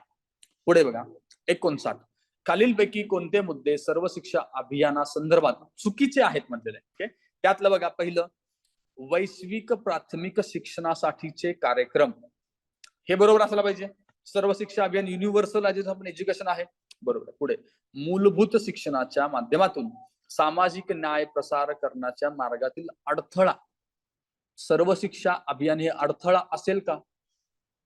तर तो उलट तुम्हाला अडथळा दूर करून तुम्हाला त्या फ्लो मध्ये आणतो. त्यामुळे ब चुकीचं करायचं. उत्तर त्यांनी चुकीचं विचारलंय, डायरेक्टली उत्तरल्या ब. कधी कधी जर तुम्हाला गडबड वाटत असेल आणि तुम्हाला क्लिक होत असा हा प्रश्न सिंपल आहे, पण एखाद दुसरा प्रश्न तुम्हाला असं गॅरंटेड सापडतो की जो तुमच्या अभ्यासाचा पलीकडचा असतो. तेव्हा तुम्हाला हिंट तर देतो का बघा. या ऑप्शन मध्ये त्यांनी हिंट दिली आहे. एक ऑप्शन त्यांनी अ कडं तयार केलंय आणि दुसरा ऑप्शन ब तयार केलं. अशा जोड्या तुम्हाला कुठं दिसल्या तर या दोन्हीपैकी उत्तर असणारे आपल्याला एक क्ल्यू मिळाला पाहिजे. इथं सोपं आहे, तुम्हाला इथे येऊन जाईल. पण GS4 मध्ये वगैरे हा फायदा तुम्हाला होऊ शकतो. ओके, पुढचा बघा. सर्व शिक्षा अभियानाचा उद्देश सामाजिक, प्रांतिक, लिंग या आधारावरती असणाऱ्या अंतराला कमी करणे आहे. बरोबर आहे. ओके, दुसरा मुद्दा, मुलांची आध्यात्मिक मानसिक क्षमता वाढवणे हे सर्व शिक्षा अभियानाचे ध्येय आहे. ओके, बरोबर आहे. आध्यात्मिक नसलं तरी मानसिक तर असायला हवं. ओके, पुढचा मुद्दा, विद्यार्थ्यांना मूल्याधिष्ठित शिक्षण प्रदान करणे हे सर्व शिक्षा अभियानाचं उद्दिष्ट आहे. हे सुद्धा बरोबर आहे. त्याच्यानंतर 6 ते 18 या वयोगटातील मुलांना प्राथमिक शिक्षण प्रदान करणे हे शिक्षा अभियानाचे ध्येय आहे. 6 ते 18 वयोगट आहे का? 6 ते 14 वयोगट आहे. त्यामुळे हे चुकीचं करायचं. अ ब क बरोबर आहे. त्याच्यानंतर पुढचा 61वा प्रश्न बघा. सर्व शिक्षा अभियाना अंतर्गत खालील विधानांचा विचार करा. राजीव गांधी यांनी हा कार्यक्रम सुरू केला. कुणी सुरू केलाय? वाजपेयी सरकारच्या काळात सुरू झालेला आहे. 2000 कोणाचं सरकार होतं? वाजपेयींचं होतं. 99 ते 2004चं. ओके, भारत शासनाचा कार्यक्रम आहे. हे बरोबर आहे. अटल बिहारी वाजपेयी यांच्या काळात हा सुरू झालेला आहे. हे सुद्धा बरोबर आहे. बडे भारत हा या कार्यक्रमाचा एक उपकार्यक्रम आहे. हे बरोबर आहे का? हे असायला पाहिजे. त्यामुळे हे स्टेटमेंट सुद्धा बरोबर करा. ब क ड आपलं उत्तर असायला पाहिजे. उत्तर त्यांनी काय दिलेलं आहे? ब आणि क दिलेलं आहे. बडे भारत हे कार्यक्रमाचा उपकार्यक्रम आहे की स्लोगन आहे? याच्यावरनं तुमचं कन्फ्युजन व्हायला हवं होतं. ओके, त्यांचा फक्त ते स्लोगन आहे ना, बडे भारत. त्यामुळे हे स्टेटमेंट चुकीचं करा आणि ब क उत्तर घ्या. सर्व काय म्हणते? स्कीम पण नाही, ती वेगळी आहे ना. बडे भारत. आपण 2 योजना बघितल्या, एक SSA बघितली आणि एक RMSA बघितली. SSA स्लोगन काय होतं? हा, सब बडे होतं. आणि मग त्याच्यानंतर आपण RMSA ला काय घेतलं? नवीन आलेली स्कीम आहे का? ओके, पहिली दुसरी विद्यार्थ्यांना बडे भारत अशी स्कीम आहे का? आपल्या नोट्स मध्ये आपण बघितले का? ओके. हा, म्हणजे त्यांनी त्या ह्याला सर्व शिक्षा अभियान अंतर्गत आणलेलं आहे. म्हणजे ते स्टेटमेंट सुद्धा बरोबर आहे. तर ओके, जे उत्तर आपलं ब क ड असायला पाहिजे. अरे, या कार्यक्रमाचा एक उपकार्यक्रम होता. तुम्ही असं आता सांगता की तो कार्यक्रम आहे, तर मग आपलं उत्तर ब कडे असायला हवं की नाही? मला फक्त एक सांगा की बडे भारत हा एक कार्यक्रम आहे का स्लोगन आहे? कार्यक्रम पण आणि स्लोगन पण आहे. आता कार्यक्रम आपण तो सुरू केलाय आणि तो कार्यक्रम सर्व शिक्षा अभियान अंतर्गत आहे का नाही? आहे. तर मग ते स्टेटमेंट पण बरोबर पाहिजे का नाही? तर मग आपलं BCD उत्तर असायला हवं ना? येस. इथं कन्फ्युजन तुमचं फक्त इथं व्हायला पाहिजे की हे स्लोगन आहे का उपकार्यक्रम आहे. मला आधी काय वाटलं ते स्लोगन आहे. आता तुम्ही म्हणल्यासारखं नवीन ती योजना आली असेल तर तो त्याचा भाग असायला हवं. फक्त इतकं कन्फर्म करा ती योजना कधीची आहे बघा. प्रश्न 2017चा आहे, 2014चा आहे, 2014चा आहे का? येस. तर आता बडे भारत अशी एक योजना सुद्धा आहे. स्लोगन बरोबर तशी एक आता उपयोजना आहे SSA च्या अंतर्गत. त्यामुळे त्याला सुद्धा तुम्ही बरोबर घ्या आणि उत्तर ब क ड आहे. इथं 4 करा. पहिलं तरी आपलं चुकीचं आहे. ब क ऐवजी उत्तर पाहिजे आपलं ब क आणि ड. ओके. खाली बघा, सर्व शिक्षा अभियानांतर्गत 8वी इयत्तेपर्यंत सर्व मुला मुलींना सार्वत्रिक प्राथमिक शिक्षण देणे हे उद्दिष्ट कोणत्या वर्षापर्यंत पूर्ण करायचे होते? कोणतं वर्ष होतं? 8वी पर्यंत शिक्षण द्यायचं होतं. आता खाली बघा, सर्व शिक्षा अभियान कधी सुरू झाले? 2001 ला. करेक्ट आहे. तर 8वी पर्यंत शिक्षण द्यायचं तर ऍटलिस्ट 2008 किंवा 9 असायला पाहिजे. ऑप्शन मध्ये काय एलिमेंट करेन मी? 16, 18 आणि 18.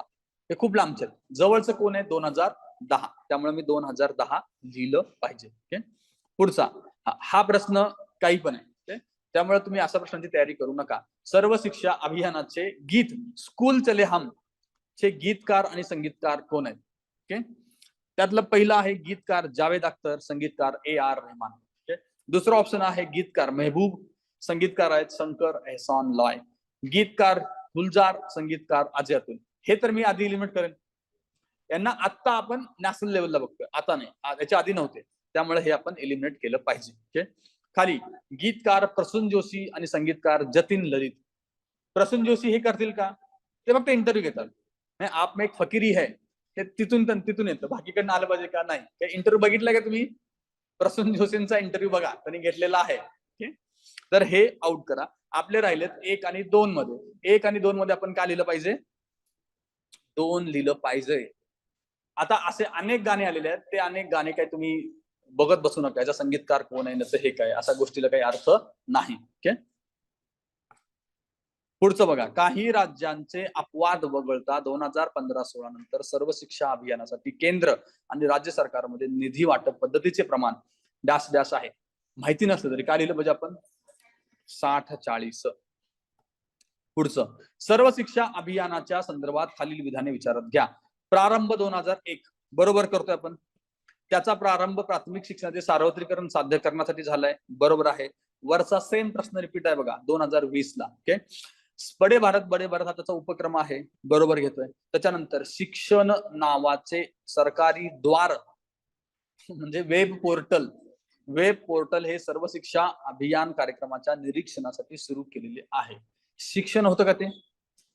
शगुन होतं. शगुन पाहिलं आपण. शगुन नावाचं एक पोर्टल आपण सुरू केलेलं आहे. त्यामुळे शिक्षण नाही, ते एलिमेंट करायचं. ABC याचं उत्तर आहे. ओके. 66 राष्ट्रीय माध्यमिक शिक्षा अभियानावरती भर. आता प्राथमिक संपलंय, आता माध्यमिक सुरू झालंय.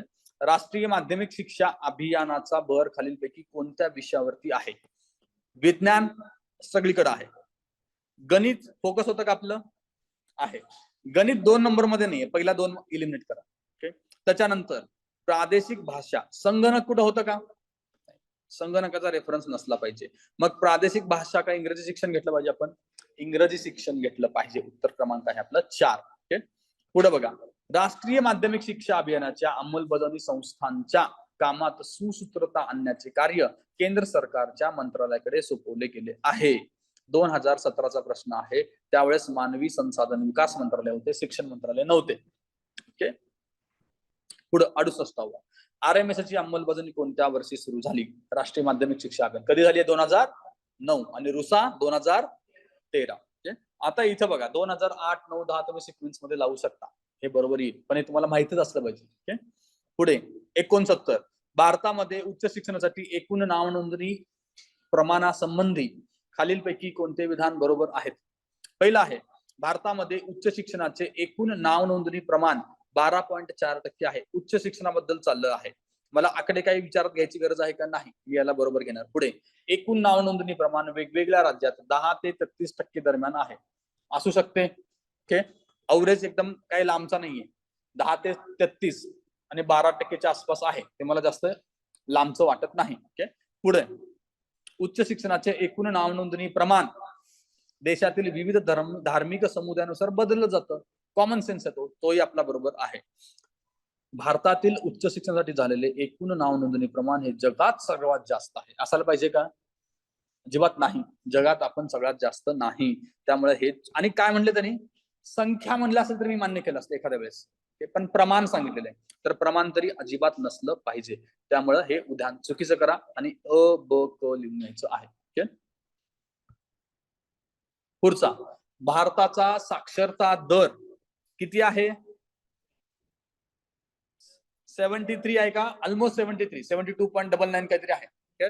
तर तो अ ला 4 जोडा, तुमचं 1 आणि 4 इलिमिनेट होईल. पुढे चला, पुरुषांचा साक्षरता दर आणि महिलांचा साक्षरता दर याच्यात कोण जास्त असलं पाहिजे? पुरुष. मग त्यानुसार आपण पुरुष आणि महाराष्ट्र पण खाली दिले, ते तुमचं कन्फ्युजन होतं. आता बघा, महाराष्ट्र, पुरुष, महिला याच्यामध्ये सगळ्यात कमी कोण असलं पाहिजे? महिला कमी असलं पाहिजे. आता 3 ऑप्शन मध्ये तुम्ही महिलाला 64 जोडा, बरोबर आहे. क ला 1 जोडा, क ला 1 जोडली की तुम्हाला उत्तर भेटून जातं. उत्तर क्रमांक आहे 2. आता हे आकडे पण लक्षात घ्या. महिलांचं प्रमाण आहे 64.6 आणि पुरुषांचं प्रमाण किती आपल्याकडं? 80.9 आणि महाराष्ट्राचं 82.34 आहे. 71, सावित्रीबाई ज्योतिराव फुले पुरस्कार शैक्षणिक क्षेत्रात भरीव काम करणाऱ्या स्त्री पुरुषांना दिला जातो. हा पुरस्कार तुम्ही वाचला नसेल तर हे स्टेटमेंट तुम्ही बरोबर करणार ना? काय हरकत आहे द्यायला? ओके, स्त्री आणि पुरुष कुणी असू दे, जर त्यांनी शैक्षणिक क्षेत्रात भरीव काम केलं असेल तर द्यायला काय हरकत नाही. त्याला मी बरोबर करतो. पुढे चला, हा पुरस्कार सावित्रीबाई फुलेंच्या 150व्या जयंतीचा योग साधून सुरू करण्यात आला. 150वी जयंती असू शकते का? लॉजिकली असू शकते. त्या 18व्या शतकातले आहे, तर मग हे सुद्धा माझं बरोबर आहे. पुढे, हा पुरस्कार प्राप्त करण्यासाठी वय वर्ष 50 पूर्ण असावे लागते. वय कंडिशन का ठेवली पाहिजे? तू काम केलंय याचं काहीतरी दिसलं पाहिजे ना. तू 1 महिना काम केलं आणि पुरस्कार घेतला तर काय अर्थ नाही. तुमच्या कामाची एक टाइम पण फेज असला पाहिजे. त्यामुळे हे सुद्धा मला बरोबर वाटतं. मी उत्तर काय लिहून देणार? अ ब क. त्यांनी उत्तर काय दिलंय? ब क दिलंय. त्यांचं असं म्हणणं आहे की सावित्रीबाई ज्योतिराव फुले पुरस्कार शैक्षणिक क्षेत्रात भरीव काम करणाऱ्या स्त्री पुरुषांना दिला जातो, तर इथे बहुतेक स्त्रियांना दिला जात असणार. त्यामुळे त्यांनी ते स्टेटमेंट चुकीचं केलेलं आहे. पुढचा प्रश्न बघा, उच्च शिक्षणावरील वाढता खर्च नियंत्रित करण्यासाठी शासनाने कोणते मार्ग अवलंबिले पाहिजेत? उच्च शिक्षणावरचा खर्च कमी करायचा आहे. दूर शिक्षण पद्धतीचा स्वीकार आणि प्रसार, खर्च कमी होईल का? झाला पाहिजे ना. तुम्हाला काही युनिव्हर्सिटी स्थापन करायची गरज वगैरे नाहीये. पुढे, उच्च शिक्षण क्षेत्रात खाजगी प्रयत्नांना उत्तेजन, हे सुद्धा बरोबर असलं पाहिजे. तिसरं, उच्च शिक्षणावरील शासकीय खर्चात कपात, हेही बरोबर आहे. औपचारिक शिक्षणाला उत्तेजन, पहिला आणि चौथा पॉइंट कॉन्ट्राडिक्टरी आहे का? अ आणि ड. ओके, तुम्ही दिला तर खर्च वाढेल, त्यामुळे ड ला एलिमिनेट करा. अ ब क उत्तर आहे. पुढचा, सर्वोच्च न्यायालयाच्या आदेशानुसार महाराष्ट्र शासनाने शिक्षण शुल्क समिती आणि प्रवेश नियंत्रण समिती स्थापन केली आहे ना? ओके, पुढे, प्रवेश नियंत्रण समितीमध्ये एक सदस्य चार्टर्ड अकाउंटंट असतो. काही गरज आहे का चार्टर्ड अकाउंटंटची? शैक्षणिक तज्ञ वगैरे असेल तर गोष्ट वेगळी, त्यामुळे ह्याला चुकीचं करा. पुढे, प्रवेश शुल्क समितीमध्ये एक सदस्य विद्यापीठाचे कुलगुरू असावे, तर हे मला ठीक वाटतं, याला असंच ठेवा. पुढे चला, ड वाला, प्रत्येक समितीत 5 पेक्षा जास्त सदस्य असू नये. ड पण मला योग्य वाटतं. अ क ड असं उत्तर आहे का? नाही. अ माझं उत्तर आहे, मला इतकं माहित आहे. त्यामुळे मी 2 आउट करतो आणि 3 आउट करतो. माझ्याकडे राहिलं काय? 1 आणि 4. 1 आणि 4 मध्ये आपण काय निवडतो? 4. त्यामुळे उत्तर लिहण्याचं आपल्याला अ आणि ड. ओके, विद्यापीठाचे कुलगुरू पण असू शकतात शुल्क समितीमध्ये, किंवा 5 सदस्याहून जास्त असू नयेत, ही पण कंडिशन असू शकते. पण फ्रँकली बघितलं तर चौथं जास्त योग्य वाटतं तिसऱ्यापेक्षा.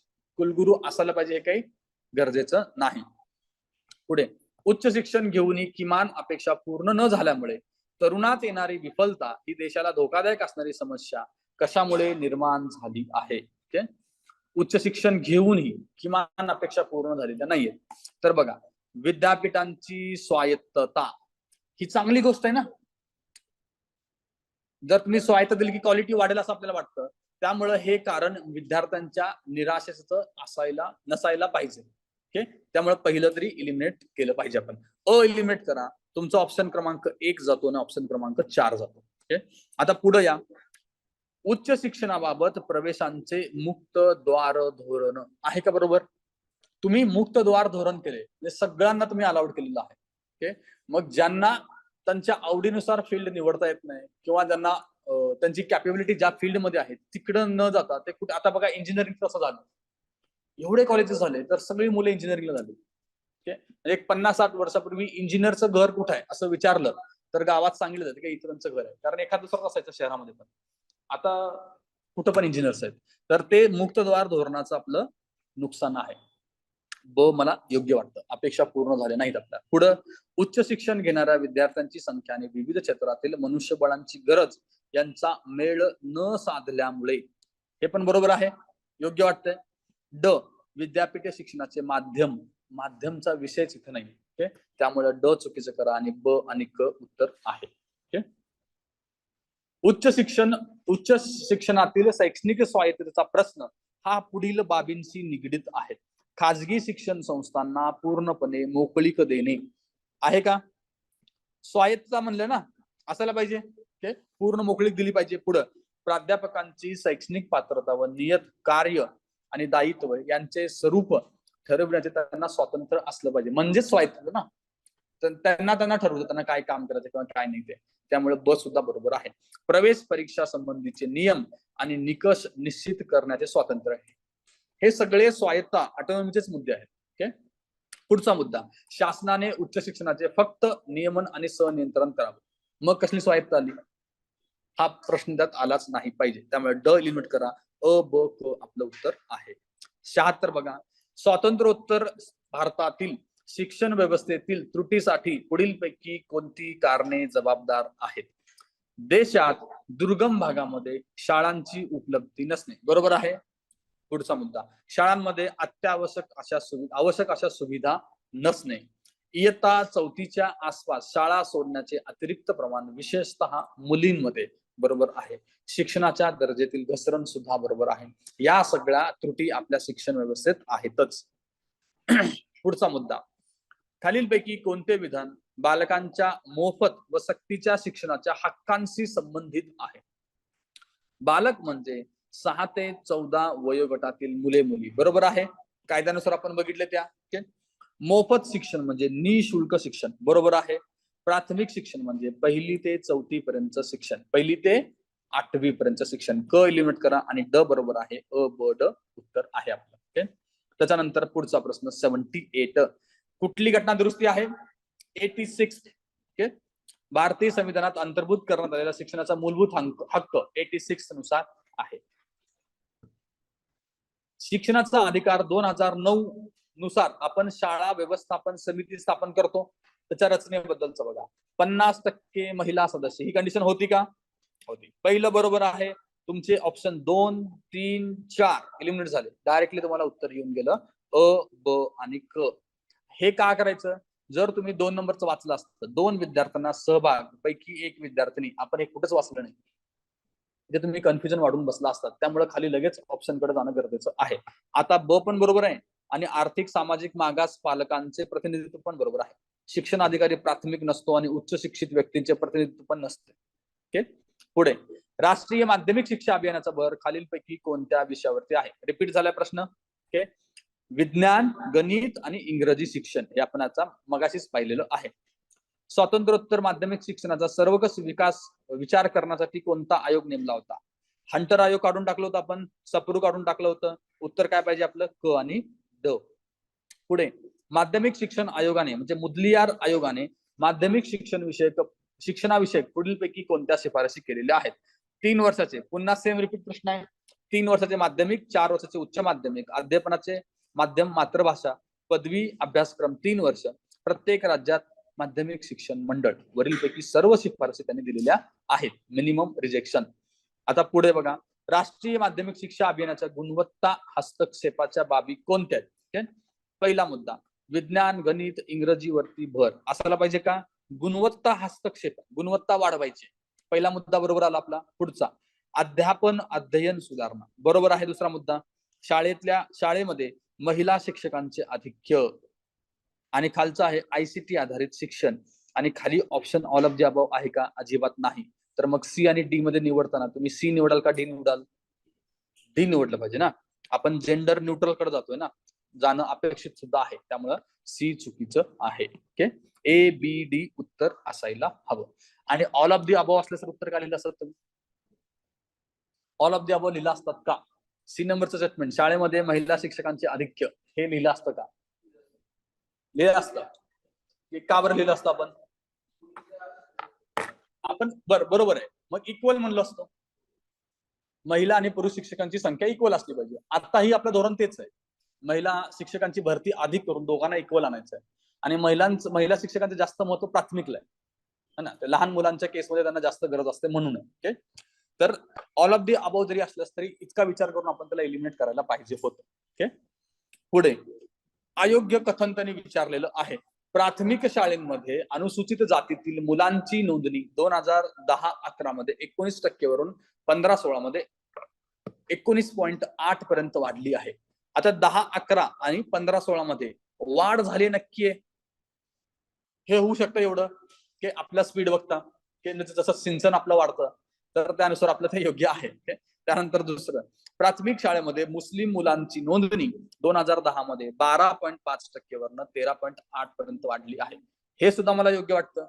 दोन्ही सुद्धा योग्य करतो. त्यांनी अयोग्य कथन विचारलेलं आहे. मग यापैकी कोणतंच अयोग्य नाही. मिनिमम रिजेक्शन नुसार असे प्रश्न आपले जास्त बळी घेतात. पर प्रश्न 2-3 आपण गडबडी केल्या, पर प्रश्न पत्रिका, तर आपण 10-12 मार्काला मुकलो.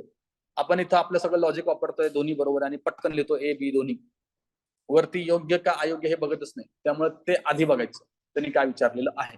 पुढचा प्रश्न, स्वयं ते MHRD, NPTEL आणि IIT मद्रास यांनी विकसित केले आहे. केले का? ही नावं होते का त्याच्यामध्ये? होते. ओके, त्यामुळे पहिलं स्टेटमेंट बरोबर आहे.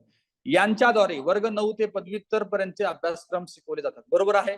9वी पासूनच दिलं जातं, हा मुद्दा आपण बघितलाय. पुढे, त्याद्वारे शिकवले जाणारे अभ्यासक्रम किमान शुल्कावर उपलब्ध आहे. फ्री आहे का किमान शुल्क आहे? फ्री होतं. त्यामुळे हे स्टेटमेंट चुकीचं आहे. सी चुकीचं करा, तुम्हाला उत्तर भेटून जातं ए बी डी. ओके, आणि UGC हे पदव्युत्तर शिक्षणासाठी समन्वयक आहे. आपण समन्वयक बघितलं कुठल्या शिक्षणाला कोण आहेत, तर त्यानुसार UGC त्यासाठी आहे. 86, सर्व शिक्षा अभियानाबाबत खालीलपैकी कोणते विधान चुकीचे आहे? प्रधानमंत्री अटल बिहारी वाजपेयी या अभियानाचे संस्थापक आहेत. त्यांच्या काळात सुरू झालंय. त्याला स्टेटमेंटला आपण बरोबर घ्यायचं. पुढचं, सर्वांसाठी शिक्षण हे अभियानाचे बोधवाक्य आहे, बरोबर आहे. त्याच्यानंतर उच्च शिक्षणाचे सार्वत्रिकरण हे याचे उद्दिष्ट आहे. सर्व शिक्षा अभियान म्हणलेलं आहे, हे आलं नाही पाहिजे, ते रुसासाठी आहे. त्यामुळे उत्तर आपलं 3 आहे. खालील कथने लक्षात घ्या आणि अयोग्य कथन ओळखा. ओके, राज्य सरकार आणि स्थानिक स्वराज्य संस्थांच्या भागीदारीमध्ये सर्व शिक्षा अभियान 2001-2 मध्ये सुरू करण्यात आले आहे. कधी सुरू करण्यात आलं होतं? तर मग इथं असं दिलं तरी आपण त्याला चुकीचं करणार आहे का? नाही. आपण हे डिस्कस केले. स्टेटमेंट मध्ये आले तर गडबड करायची नाही. ऑप्शन दिले खाली तर तिथं आपण 2000-2001 निवडायचं आहे.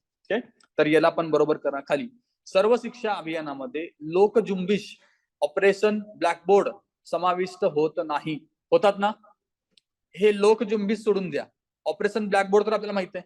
त्यामुळे हे स्टेटमेंट चुकीचं आहे. ते म्हणतात की समावेश होत नाही म्हणतात, तर ते होतात. पुढचं, NPTEL आणि कस्तुरबा गांधी हे सर्व शिक्षा अभियानामध्ये समाविष्ट आहेत. त्यामुळे आपलं अयोग्य कथन काय आहे? फक्त ब. ओके, आता लोकजुंबिश 2 वेळा येऊन गेले आणि ते SSA चा भाग आहे, हे लक्षात घ्या. ओके, पुढे, हे कुठल्या स्टेट मध्ये वगैरे आहे का एकदा सर्च करून घ्या. मला वाटतं की कुठल्या तरी स्टेटच्या स्पेसिफिक योजना असणार आहे. ओके, पुढचं, माहिती आणि दूरसंचार तंत्रज्ञानाद्वारे शिक्षणाची राष्ट्रीय मिशन म्हणजे NMEICT ही परिकल्पित अशी केंद्रीय प्रयोजित योजना आहे. बरोबर आहे का? केंद्रीय नियोजित आहे आणि परिकल्पित आहे. परिकल्पित म्हणजे त्यांनी तयार केलेली योजना, त्यांची कल्पना आहे, इतकं सारा अर्थ घ्या. ओके, त्यामुळे हे स्टेटमेंट बरोबर आहे. पुढे NME-ICT योजना प्राथमिक, माध्यमिक, उच्च शिक्षणासाठी फायदेशीर आहे. आता NME-ICTच्या अंतर्गत आपण स्वयं वगैरे बाकीच्या सगळ्या गोष्टी बघितल्या, तर प्राथमिक शिक्षण होतं का? नाही. तर प्राथमिक शिक्षणाचा काही समावेश नाही. माध्यमिक आणि उच्च शिक्षण आहे. त्यामुळे दुसरं स्टेटमेंट चुकीचं आहे. केवळ ए बरोबर आहे. 89. सातत्यपूर्ण सर्वकष मूल्यमापनाचे उद्दिष्ट काय आहे? आता या प्रश्नाचा आणि शिक्षण या टॉपिकचा काही संबंध वाटणार नाही. ओके, पण बघा तुम्ही काय करतोय, मूल्यमापन करताय ना, तर खाली वाचा, वर्तन निष्पत्ती मूल्यमापनामध्ये आलं पाहिजे. ओके, आलं पाहिजे. पुढचं, विद्यार्थ्यांच्या व्यापक अध्ययन प्रक्रियेचे सातत्यपूर्ण मूल्यमापन आलं पाहिजे. यस. विद्यार्थ्यांमध्ये नैतिक आणि आध्यात्मिक मूल्ये बिंबवणे हे तुमच्या टीचिंगचा भाग आहे, शिक्षणाचा भाग आहे, मूल्यमापन करण्याचा भाग नाही. बिंबवले गेले आहेत की नाही याचं मूल्यमापन करायचं. त्यामुळे सी चुकीचं करायचं. उत्तर आपलं आहे ए बी दोन्ही. ओके, पुढचा पॉइंट अयोग्य कथन आहे. पुन्हा माध्यमिक शिक्षणाची गुणवत्ता सुधारणे व प्रवेश वाढवणे या उद्देशाने 2009 मध्ये RMSA अभियान सुरू करण्यात आलं आहे. बरोबर आहे का? हे बरोबर आहे. शाला सिद्धी शाळेची मानके आणि मूल्यमापन आराखडा आणि त्यांचे वेब पोर्टल 2015 मध्ये सुरू करण्यात आलं. बरोबर आहे. शाला सिद्धी कुठं होतं? कुठं बघितलं आपण? NUEPA national university. ऑगस्ट 16 मध्ये 1099 केंद्रीय विद्यालयांना कक्षेत घेण्यासाठी शाला दर्पण हा प्रकल्प सुरू करण्यात आला आहे. या स्टेटमेंटला तुम्ही काय करणार आहात? शाला दर्पण आपण वाचलंय, तिथे इयर पण आपण लिहिलेलं आहे, आपल्या नोट्स मध्ये हे आहे. पण इथं तुम्हाला आठवत नसेल तर तुम्ही याला बरोबरच करायचं आणि अयोग्य ओळखायला सांगितलं तर यापैकी नाही लिहायचं. याच्या खाली त्यांनी गडबड कुठे केली? हे ऑगस्ट 16 नसून फक्त 15 आहे. आता इतकं तुम्हाला लक्षात राहत असेल तर ते ठेवा. ठेवलं तर एखादा दुसरा मार्क असा ऍडिशनल होईलच, त्याचं काही नुकसान होणार नाही. पुढे आता हा एक प्रश्न बघा. तमिळनाडूमध्ये ABL बघितले आपण, कर्नाटकमध्ये नल्लीकल्ली बघितले, गुजरातमध्ये प्रज्ञा बघितले. ही योजना डॅश डॅश शिक्षकांसाठी विशिष्ट शिक्षण प्रशिक्षण मॉड्यूल विकसित करण्यासाठी केलं आहे. कुठल्या वर्गाच्या शिक्षकांसाठीचं मॉड्यूल आहे? एक आहे पहिली दुसरीच्या विद्यार्थ्यांना अध्यापन करण्यासाठीचे, तिसरी चौथीच्या विद्यार्थ्यांसाठी अध्यापन करण्यासाठी, पाचवी आणि सहावीच्या विद्यार्थ्यांसाठी अध्यापन करण्यासाठी. आता मला सांगा की याच्यातलं पहिल्यांदा तुम्ही काय इलिमिनेट करचाल? कुठलं करचाल?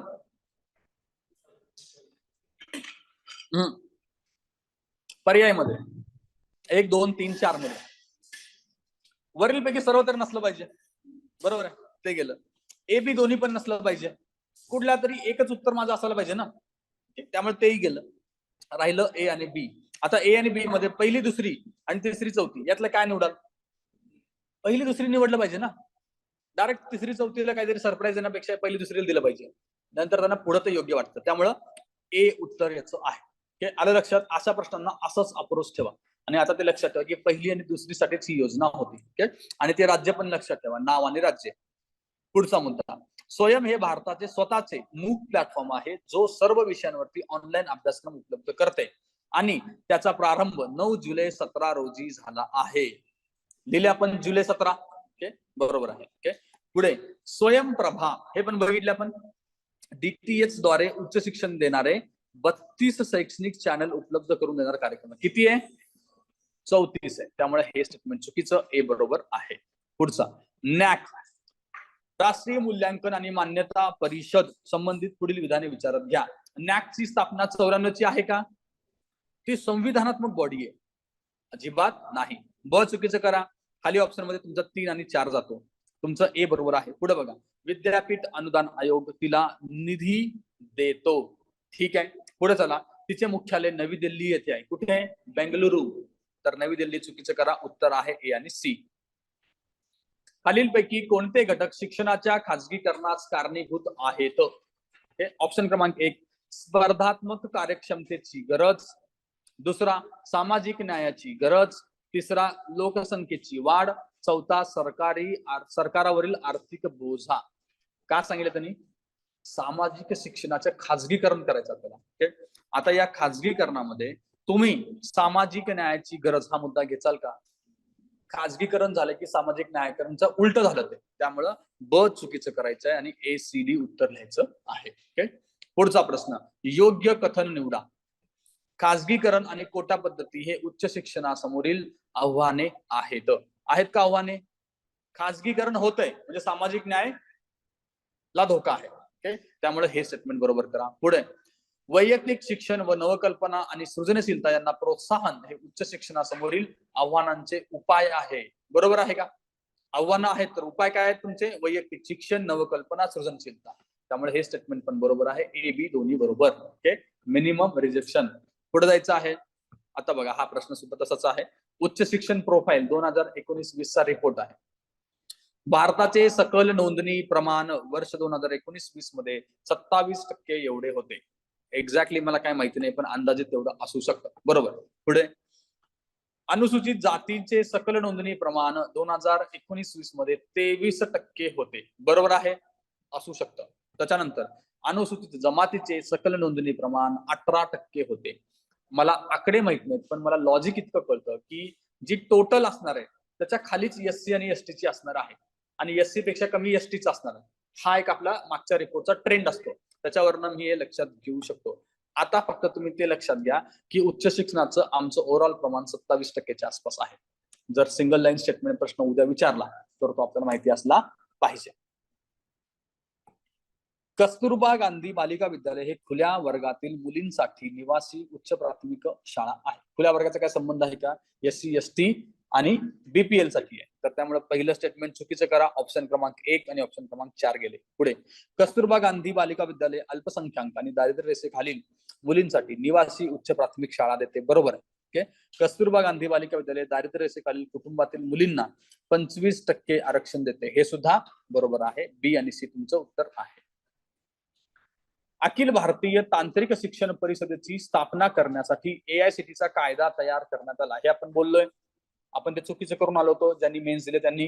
तर आता लक्षात ठेवा की हे बरोबर आहे. संपूर्ण देशात तांत्रिक शिक्षण प्रणालीचे योग्य नियोजन, समन्वित विकास करण्याच्या उद्देशाने AICTE ची स्थापना आहे. हे बरोबर आहे. तांत्रिक शिक्षणाच्या प्रसाराच्या संदर्भात AICTE ची भूमिका बघण्यासाठी राष्ट्रीय कार्य गटाची स्थापना करण्यात आली आहे. असू शकते, असायला पण पाहिजे. त्यामुळे C सुद्धा बरोबर आहे. वरीलपैकी सर्व उत्तर आहे आणि मोस्ट ऑफ स्टुडंटनी B आणि C लिहून आलेले होते. पुढचं, NPTEL हा MHRD चा एक प्रकल्प आहे जो भारतीय तंत्रज्ञान संस्था डॅश डॅश आणि IISc बेंगलोर सह 2003 मध्ये सुरू झालेला आहे. NPTEL आपण बघितलं 2003 चा आहे. आता मला IIT ती कुठली आहे ते निवडायची आहे. खाली ऑप्शन बघा. काय एलिमिनेट कराल सुरुवातीला? पुणे. पुण्याला IIT आहे का? नाही. D ऑप्शन कुठे आहे? 2 गेला, 3 गेला, 4 गेला. डायरेक्टली उत्तर आपलं ABC. ओके, दिल्ली, रुड़की, कानपूर. कोलकाताला सुद्धा IIT नाही. खाली, यशपाल समिती 93 कोणत्या शिफारसी केल्या आहेत? शिक्षक विद्यार्थी गुणोत्तर किमान 1:30 पर्यंत कमी केले पाहिजे. असू शकतं, काही हरकत नाहीये. पुढे, इलेक्ट्रॉनिक माध्यमाचा वापर केला पाहिजे. बरोबर आहे. त्याच्यानंतर शाळकरी मुलांना जड पुस्तके शाळेत नेण्याची सक्ती नसावी. हे सुद्धा बरोबर आहे. शिक्षण आनंददायी असले पाहिजे. हे सुद्धा बरोबर आहे. ऑल ऑफ दी अबव आपलं उत्तर असायला हवं. पुढचा मुद्दा, मुस्लिम हा भारतातील सर्वात जास्त शैक्षणिक दृष्ट्या मागासलेला समूह आहे.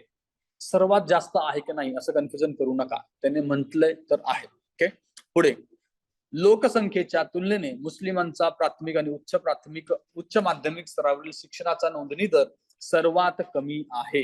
हे सुद्धा बरोबर आहे. A आणि B दोन्ही स्टेटमेंट बरोबर आहेत. इथं परीक्षेमध्ये अशी गडबड करू नका. अरे कसं काय मुस्लिम असेल, ST असायला पाहिजे वगैरे, असली गडबड करायची नाही. जे दिलेले स्टेटमेंट आहेत ते योग्य घ्यायचे. आता हा प्रश्न पुन्हा रिपीट झालाय. किती भोजन संकल्पना आपण बघितलं. राजस्थानला कोण होता? उत्सव भोजन. 1 ला 2 जोडा, तुमचं 1 नंबर आणि 3 नंबरचा ऑप्शन गेला. ओके, महाराष्ट्रात काय असलं पाहिजे? स्नेह भोजन. आसाममध्ये काय होतं? संप्रीती भोजन. आणि पंजाब मध्ये काय होतं? प्रीती भोजन. आता मगाशी ते 4 त्यातले इथे मला वाटतं की 3 रिपीट आहेत, फक्त महाराष्ट्र ऍड झाले. तर अशी 5 नावं तर तुम्हाला इथून मिळून गेलेली आहेत आणि त्याची लिस्ट पण आपण बघितलेली आहे. विद्यापीठ शिक्षण आयोग 48 नुसार बुद्धीचा विकास करून नैसर्गिक जीवन जगण्याची जन्मजात क्षमता जागृत करणे. शिफारस ही असायला पाहिजे का? असायला पाहिजे. ओके, पहिला मुद्दा तरी बरोबर आहे. दुसरा, लोकशाहीसाठी प्रशिक्षण असायला पाहिजे.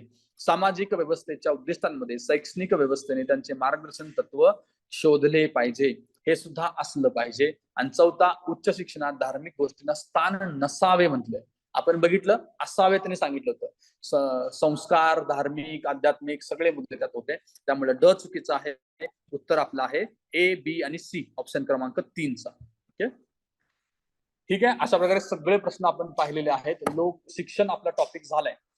इथं जवळपास 10 मार्काला येतो GS 2 मध्ये, आणि GS 3 मध्ये ऑलमोस्ट 25 मार्काला येतो. तर हा टॉपिक तुम्हाला 35 ते 40 मार्क मिळवून देतो. आणि इतिहासामध्ये पण 2-3 प्रश्न येऊ शकतात. तर तुम्ही ओव्हरऑल जर कन्फ्युजन केलं तर हा तुम्हाला 50 मार्काच्या आसपास मिळतो. तर हे नीट व्यवस्थित करून घ्या. ओके, उद्या कुठलं लेक्चर असेल ते मी तुम्हाला संध्याकाळपर्यंत ग्रुपवरती कळवेन. ओके, चलो, थँक्यू.